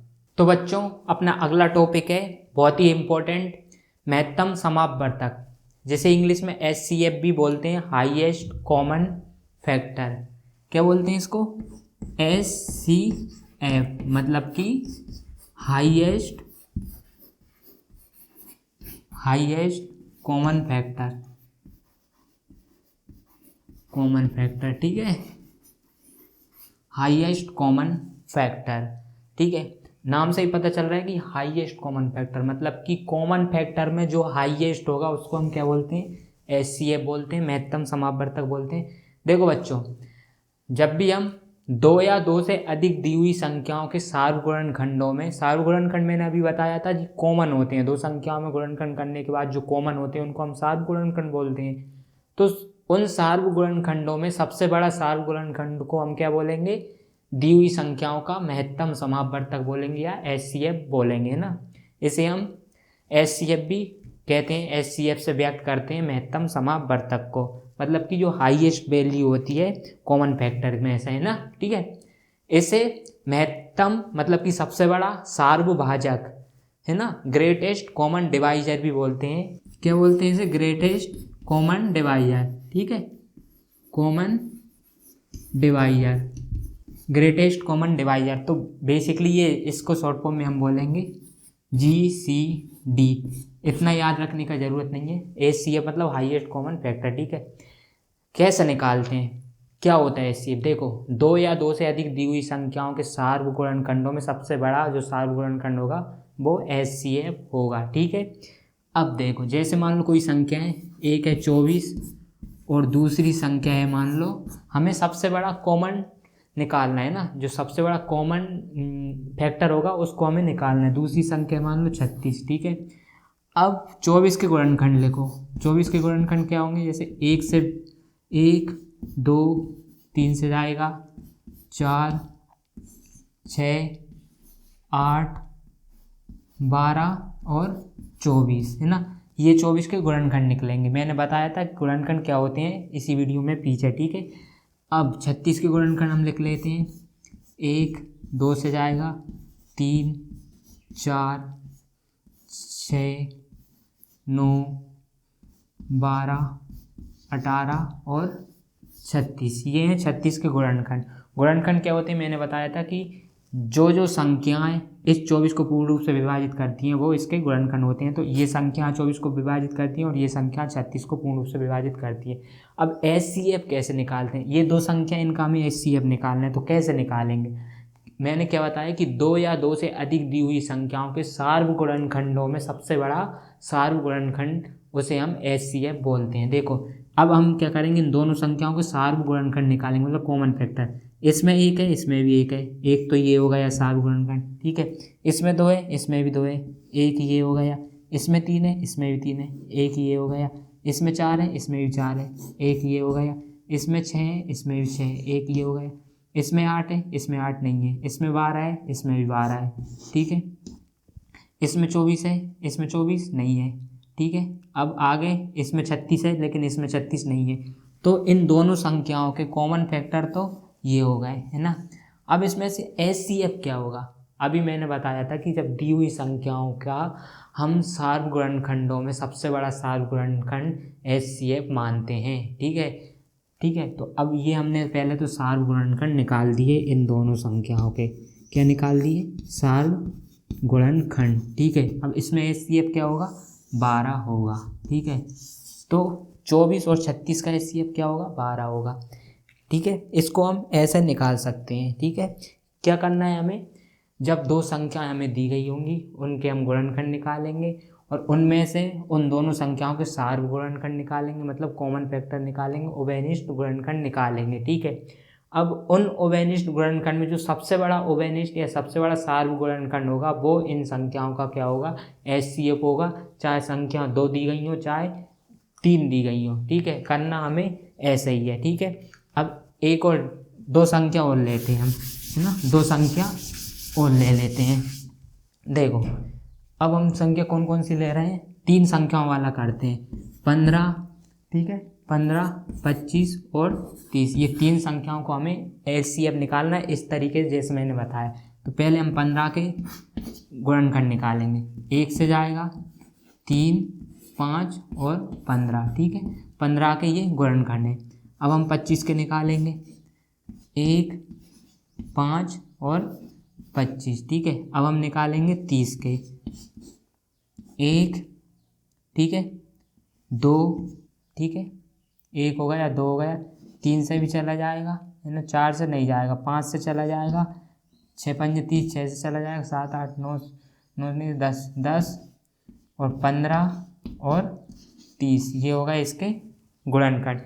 अब इन तीनों संख्याओं के हम सार्वगुणनखंड निकालेंगे। तो देखो 1 जो है तीनों में है, ठीक है। अब तीनों में क्या क्या चीज़ है, 3 है, इसमें नहीं है 3, इसमें नहीं लिखेंगे। 5 इसमें भी है, इसमें भी है, इसमें भी है, तो 5 हो जाएगा, ठीक है। अब क्या है, अब क्या है, इसमें 15 है, इसमें 15 नहीं है, इसमें 15 है, तो ये नहीं लिखेंगे। इसमें 30 है, लेकिन इन दोनों में 30 नहीं है। इसमें 25 है, इन दोनों में नहीं है। तो इन तीनों संख्याओं के सार्वगुणनखंड क्या आ गए, 1 और 5 आ गए, ठीक है। अब मैंने क्या बोला, HCF क्या होता है, दी हुई संख्याओं के सार्वगुणनखंडों में सबसे बड़ा सार्वगुणनखंड। तो सार्वगुणनखंड तो 1 और 5 है, अब सबसे बड़ा क्या है, 5 है।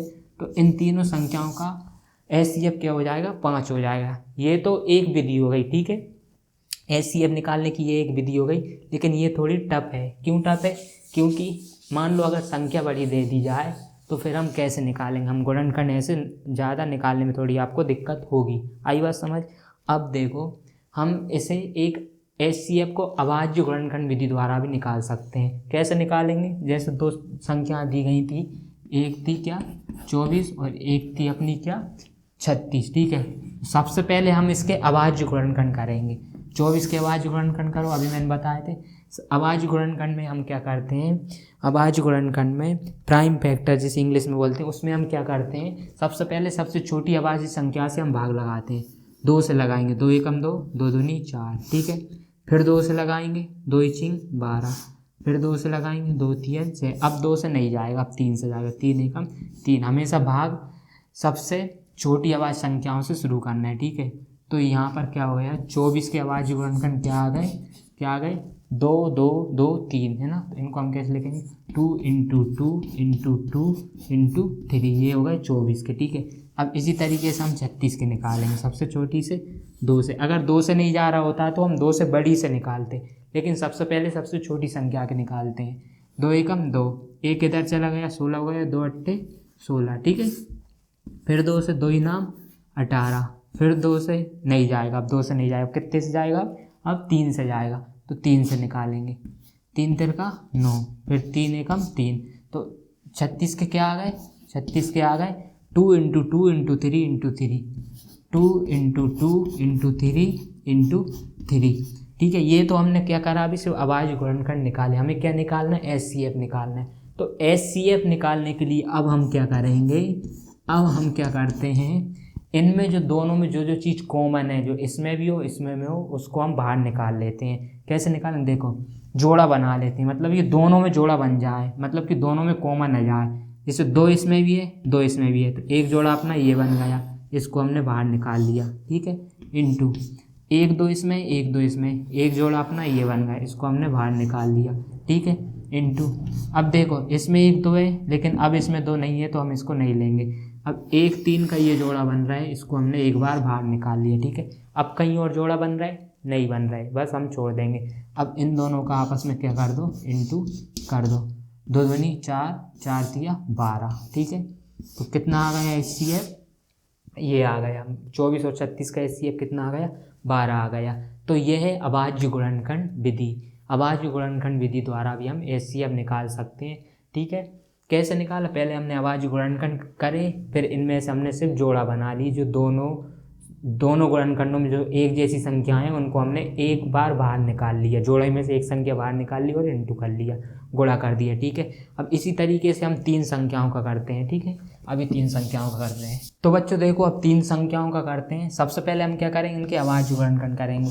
तो सबसे पहले सबसे छोटी अभाज्य संख्या से हम भाग लगाते हैं। देखो 2 से तो इसमें जाएगा नहीं, क्योंकि 2 के पारे में 15 नहीं आता है, तो हम 3 से लगाएंगे, 3 5 है 15 है ना। फिर अब 5 से जाएगा, 5 भी कबाज से 5 एकम 5, तो 15 के अभाज्य गुणनखंड क्या आ गए, 15 के अभाज्य गुणनखंड आ गए अपने 3 × 5, ठीक।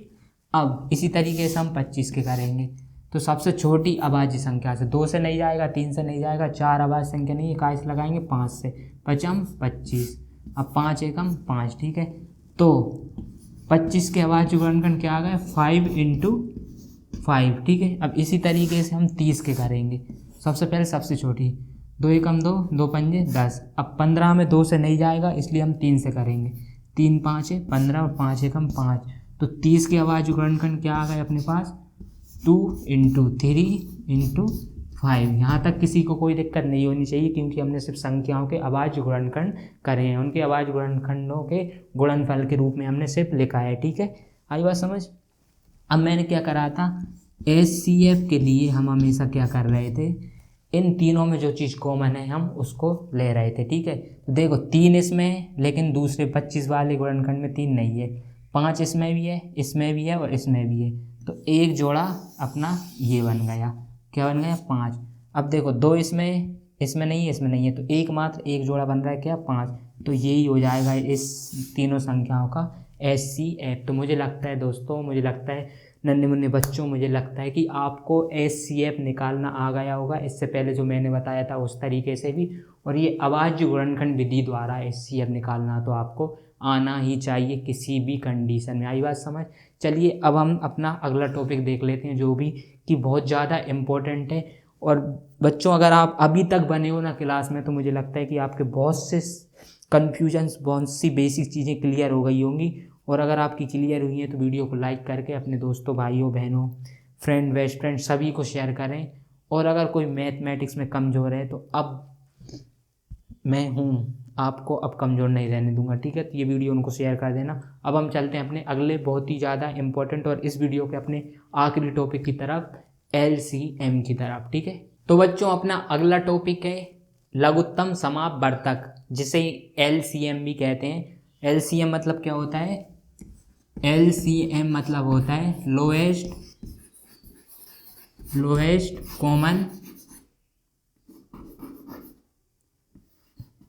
कॉमन मल्टीपल्स, ठीक है, मल्टीपल्स, लोएस्ट कॉमन मल्टीपल्स मतलब कि LCM, ठीक है।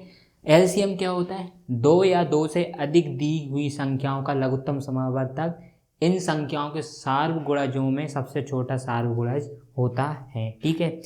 जब हम SCF की बात कर रहे थे तो हम क्या कर रहे थे? SCF क्या होता था कि गुणनखंडों में जब हम किसी संख्या को गुणनखंड करते हैं, सार्वगुणनखंड करते हैं, तो उनमें जो सबसे बड़ा सार्वगुणनखंड होता था वो SCF होता था। और LCM क्या होता है? इन संख्याओं के सार्वगुणजों में से सबसे छोटा सार्वगुणज होता है, ठीक है। इसे हम क्या बोलते हैं? LCM बोलते हैं। जैसे कि मान लो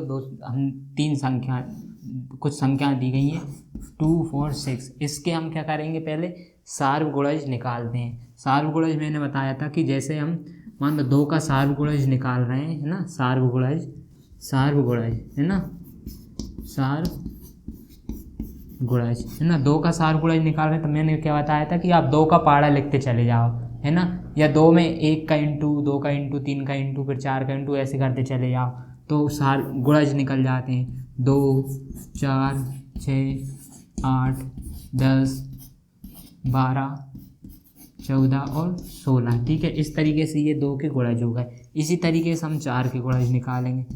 4, 8, 12, 16, 20, 24, 28, है ना, या 4 4 जोड़ते चले जाओ, कुछ भी करो, है ना, ठीक है। इसी तरीके से हम 6 के गुणज निकालेंगे। 6, 12, ठीक है, 12, 18, 24 और अपने 30, ठीक है। इस तरीके से हम 6 के गुणज निकालेंगे। अब LCM क्या होता है? इन संख्याओं के सार्वगुणजों में सबसे छोटा सार्वगुणज, है ना। जो हमने गुणज निकाले इनमें अब हम निकालेंगे सार्वगुणज, है ना। तो सार्वगुणज क्या होंगे? सार्वगुणज हम कैसे निकालेंगे? मैंने आपको बताया था कि इन तीनों में जो कॉमन होंगे वो सार्वगुणज होंगे। देखो 2 इसमें है लेकिन इन दोनों में नहीं है, 4 इसमें है लेकिन इनमें नहीं है, 6 इसमें है लेकिन बीच वाले में नहीं है, इसमें 8 इसमें भी 8 है लेकिन इसमें 8 नहीं है, 10 है इसमें नहीं है, इसमें नहीं है, 12 इसमें भी है और इसमें भी है। तो पहला सार्वगुणज क्या होगा? 12 होगा, है ना। अब देखो 16 उसमें है, इसमें लेकिन इसमें नहीं है ना, 14 उसमें है, इसमें नहीं है, इसमें नहीं है। अब उधर क्या आएगा? 18, है ना, लेकिन इसमें 18 नहीं होगा, इसमें 18 है, ठीक है। उधर क्या आएगा? 24, एक आएगा अपना मान लो 24, है ना, इसी तरीके से 24 आएगा, फिर इसी तरीके से अपना आएगा 30, क्या बोलते हैं, 36 आएगा, है ना, आगे अपना 36 आ जाएगा। ये क्या होंगे? कॉमन मल्टीपल्स होंगे, सार्वगुणज होंगे। LCM क्या होता है कि जब हम किन्हीं संख्याओं के सार्वगुणज निकालते हैं, है ना, सार्वगुणज में सबसे छोटा सार्वगुणज, है ना, तो ये तो होगा इसके इन तीनों संख्याओं के सार्वगुणज मतलब कॉमन मल्टीपल्स, ओवेनिस्ट गुणज, है ना। और इनमें सबसे छोटा सार्वगुणज क्या है? 12 है। तो ये हो जाएगा इन तीनों संख्याओं का क्या? LCM, ठीक है। आई बात समझ? तीनों संख्याओं का क्या हो जाएगा? LCM हो जाएगा, ठीक है। मुझे लगता है कि अगर आपको थोड़ी दिक्कत हो रही है तो हम एक और क्वेश्चन करते हैं, है ना। ये इसकी भी 2-3 विधि होती है LCM निकालने की, ठीक है। देखो मैंने एक और क्वेश्चन में लेता हूँ, ये अपना है 12 और 18 का हमें LCM निकालना है। देखो सबसे पहले हम 12 के गुणज निकालो। 12 गुणज कैसे निकलेंगे? 12 दूनी 24, 12 3 में करेंगे, 12 3 36, 12 चौको 48, ऐसे करते निकल जाएंगे। अब इसी तरीके से हम 18 के निकालेंगे। 18 दूनी 36, 18 3 54, इस तरीके से निकालते चले जाएंगे। अब मैं बोलूँ कि सार्वगुणज क्या होंगे, मतलब कॉमन मल्टीपल्स क्या होंगे, तो सार्वगुणज क्या होंगे? इनमें सार्वगुणज कौन कौन से होंगे? जो दोनों में हो। तो देखो 12 है, इसमें नहीं है, 24 है लेकिन इसमें नहीं है, 36 इसमें भी है, इसमें भी है, ठीक है। तो सबसे छोटा तो 36 ही होगा ना, क्योंकि अब इसके बाद जो आएंगे वो तो बड़े ही आएंगे। तो हम कह सकते हैं कि देखो 36 है तो इधर अब क्या आएगा? अब बड़ा ही आएगा, है ना, इधर भी बड़ा ही आएगा। तो अगर कॉमन मल्टीपल्स भी होंगे, सार्वगुणज भी अब आगे आएंगे तो बड़े ही आएंगे। और LCM में क्या होता है? लोएस्ट मतलब सबसे छोटा सार्वगुणज होता है। तो सबसे छोटा जो पहले नंबर पे जाता है वो ही होता है। तो सार्वगुणज क्या हो गया यहाँ पर? 36 हो गया, ठीक है। तो इसका LCM भी क्या आएगा? 36 आ जाएगा। 12 और 18 का क्या आ जाएगा? 36 LCM आ जाएगा। ठीक है, तो LCM हम ऐसे निकालते हैं। अब LCM को हम अभाज्य गुणनखंड विधि द्वारा भी निकालना सीखेंगे। ठीक है, अब मान लो यही संख्या हैं, इनको हम अभाज्य गुणनखंड विधि द्वारा निकालना सीखेंगे। तो सबसे पहले इन दोनों संख्याओं के हम क्या करेंगे, अभाज्य गुणनखंड करेंगे। करो LCM अब किस विधि से निकाल रहे हैं अपन, अभाज्य गुणनखंड विधि से। तो 2 × 12, ठीक है, 2 × 3 = 6, 3 × 1 = 3। तो 12 के अभाज्य गुणनखंड जब हमने करे तो क्या आ गए, 2 × 2 × 3। ठीक है, अब हम 18 करते हैं। 2 × 9 = 18, 3 × 3 = 9, 3 × 1 = 3। 18 के क्या आएंगे, 2 × 3 × 3, ये आ गए इसके क्या आ गए इसके, ये अभाज्य गुणनखंड हो गए। अब जब हम HCF निकाल रहे थे अभाज्य गुणनखंड विधि से, तो हम ऐसे जोड़ा बना रहे थे ना और निकाल रहे थे। अब इनका हम क्या निकाल रहे हैं, LCM क्या निकाल रहे हैं, लोएस्ट कॉमन मल्टीपल्स, LCM।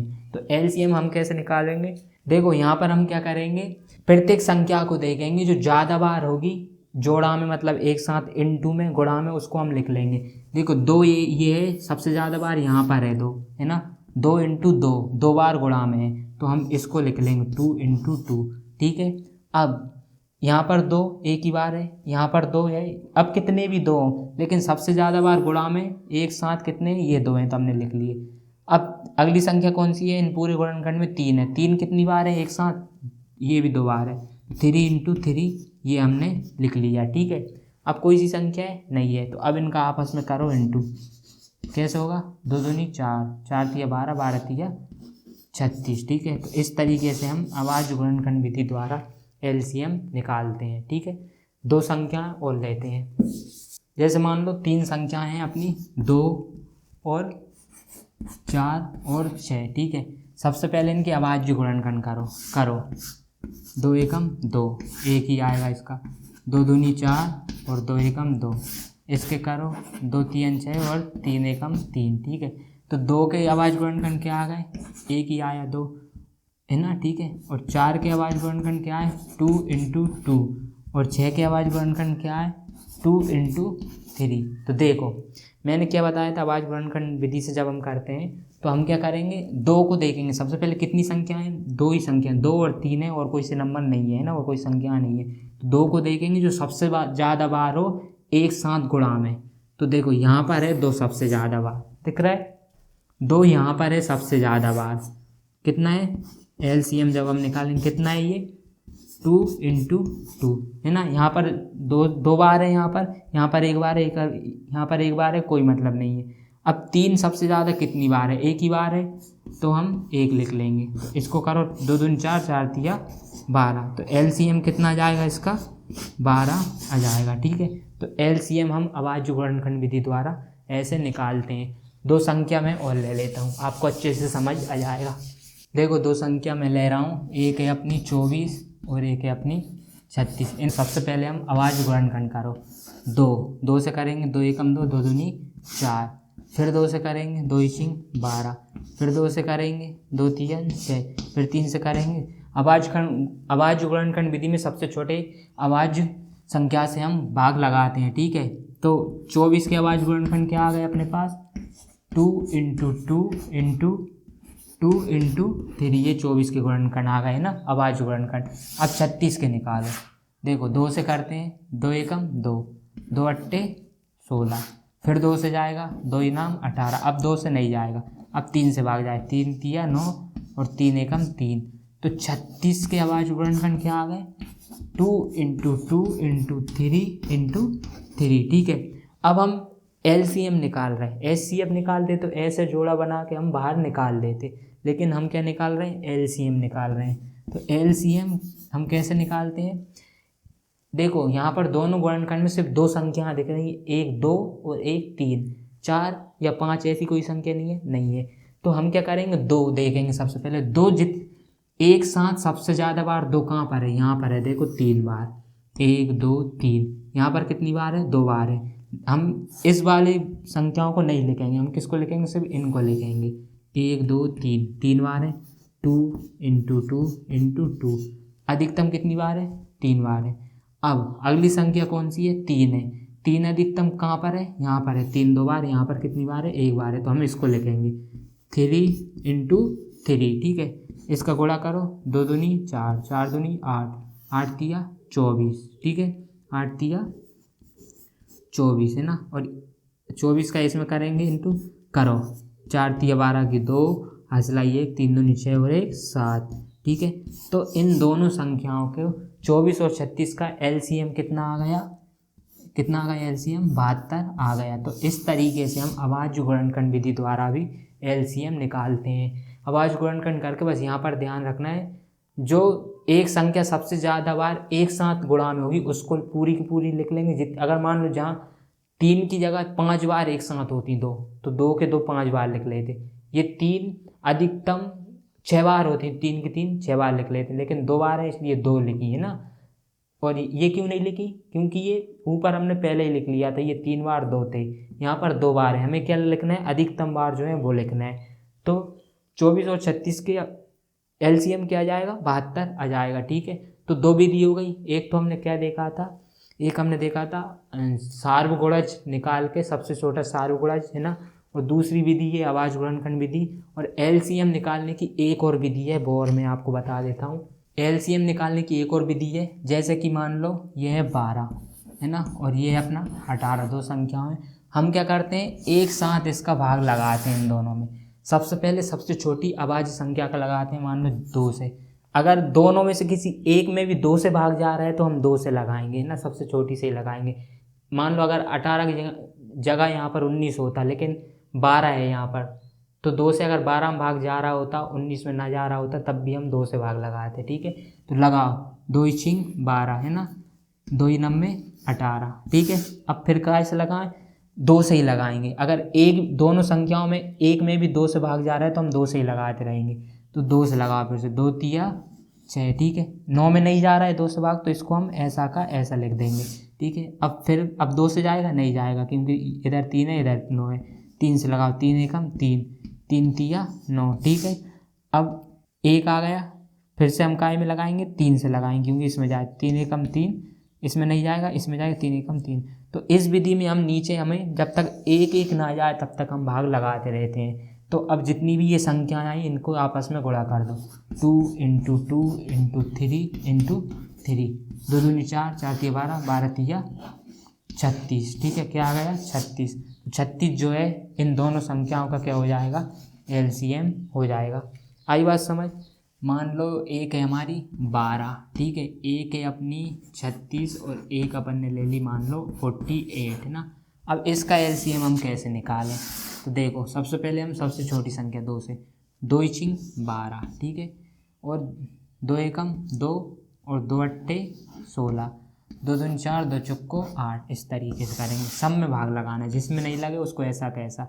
2 तिया 6, 2 इनाम 18, 2 एकम 2, 2 दूनी 4, 12। अब देखो, अब काय से लगाएं अपन, ये इधर 3 है, इधर 9 है, इधर 12 है, इसमें अगर 2 से जा रहा है तो हम अभी 2 से ही लगाएंगे।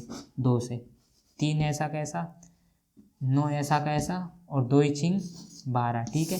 अभी भी 2 से जाएगा 6 में, 3 ऐसा कैसा, 9 ऐसा कैसा, 2 तिया 6, ठीक है। अब 3 से लगाएंगे, 3 एकम 3, 3 तिया 9 और 3 एकम 3। अब फिर से 3 से, 3 एक का 1, 3 एकम 3 और 1। अब जब तक नीचे एक एक ना जाए तब तक हम लगाते रहते हैं। तो इसका क्या जाएगा, 2 × 2 × 2 × 2 × 3 × 3। तो इसका अब इंटू करो, जो भी गुणा करने के बाद आएगा वो क्या होगा, इन तीनों संख्याओं का एलसीएम होगा। 2 दूनी 4, 4 दूनी 8, 8 दूनी 16, 16 तिया 48, ठीक है।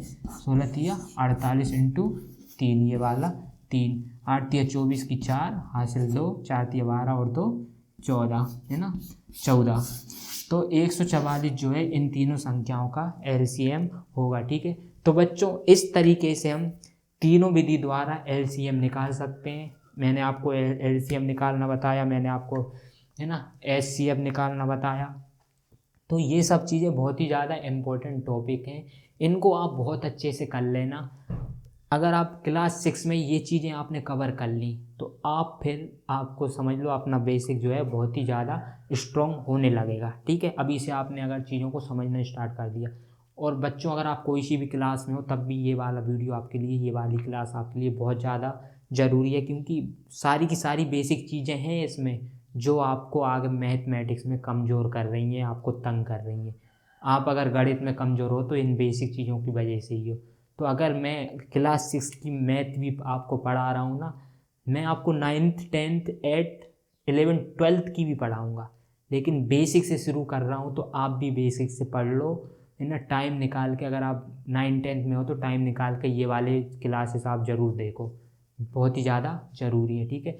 तो इस वीडियो में हमने देखो गुणनखंड गुणज समझा, है ना, संपूर्ण संख्या समझी, अभाज्य संख्या और भाज्य संख्याएं समझी, सम और विषम संख्याएं समझी, विभाज्यता के नियम समझे, सार्वगुणनखंड और सार्वगुणज समझे, सहअभाज्य संख्याएं समझी, अभाज्य गुणनखंड समझे, महत्तम समापवर्तक मतलब एलसीएम समझा, सॉरी एचसीएफ समझा और एलसीएम समझा। ये 8 9 10 टॉपिक हमने बहुत अच्छे से समझ लिए और मुझे लगता है कि बच्चों आप सभी को बहुत अच्छे से समझ आए होंगे। और सच में अगर ये वाली क्लास आपके लिए हेल्पफुल हो तो, और अगर आप क्लास 6 में हो तो सभी अपने क्लास 6 के बच्चों को, अपने भाइयों बहनों सबको ये वीडियो, ये क्लास शेयर कर दें। और अभी कोई सी भी क्लास में हो अभी आप, और अगर आपके मैथ कमज़ोर है, गणित कमज़ोर है, तो ये वीडियो भी उन लोगों को ज़रूर शेयर करें जिनको मैथ में हुआ लगता है मैथ समझ नहीं आती है, गणित समझ नहीं आती है, ठीक है।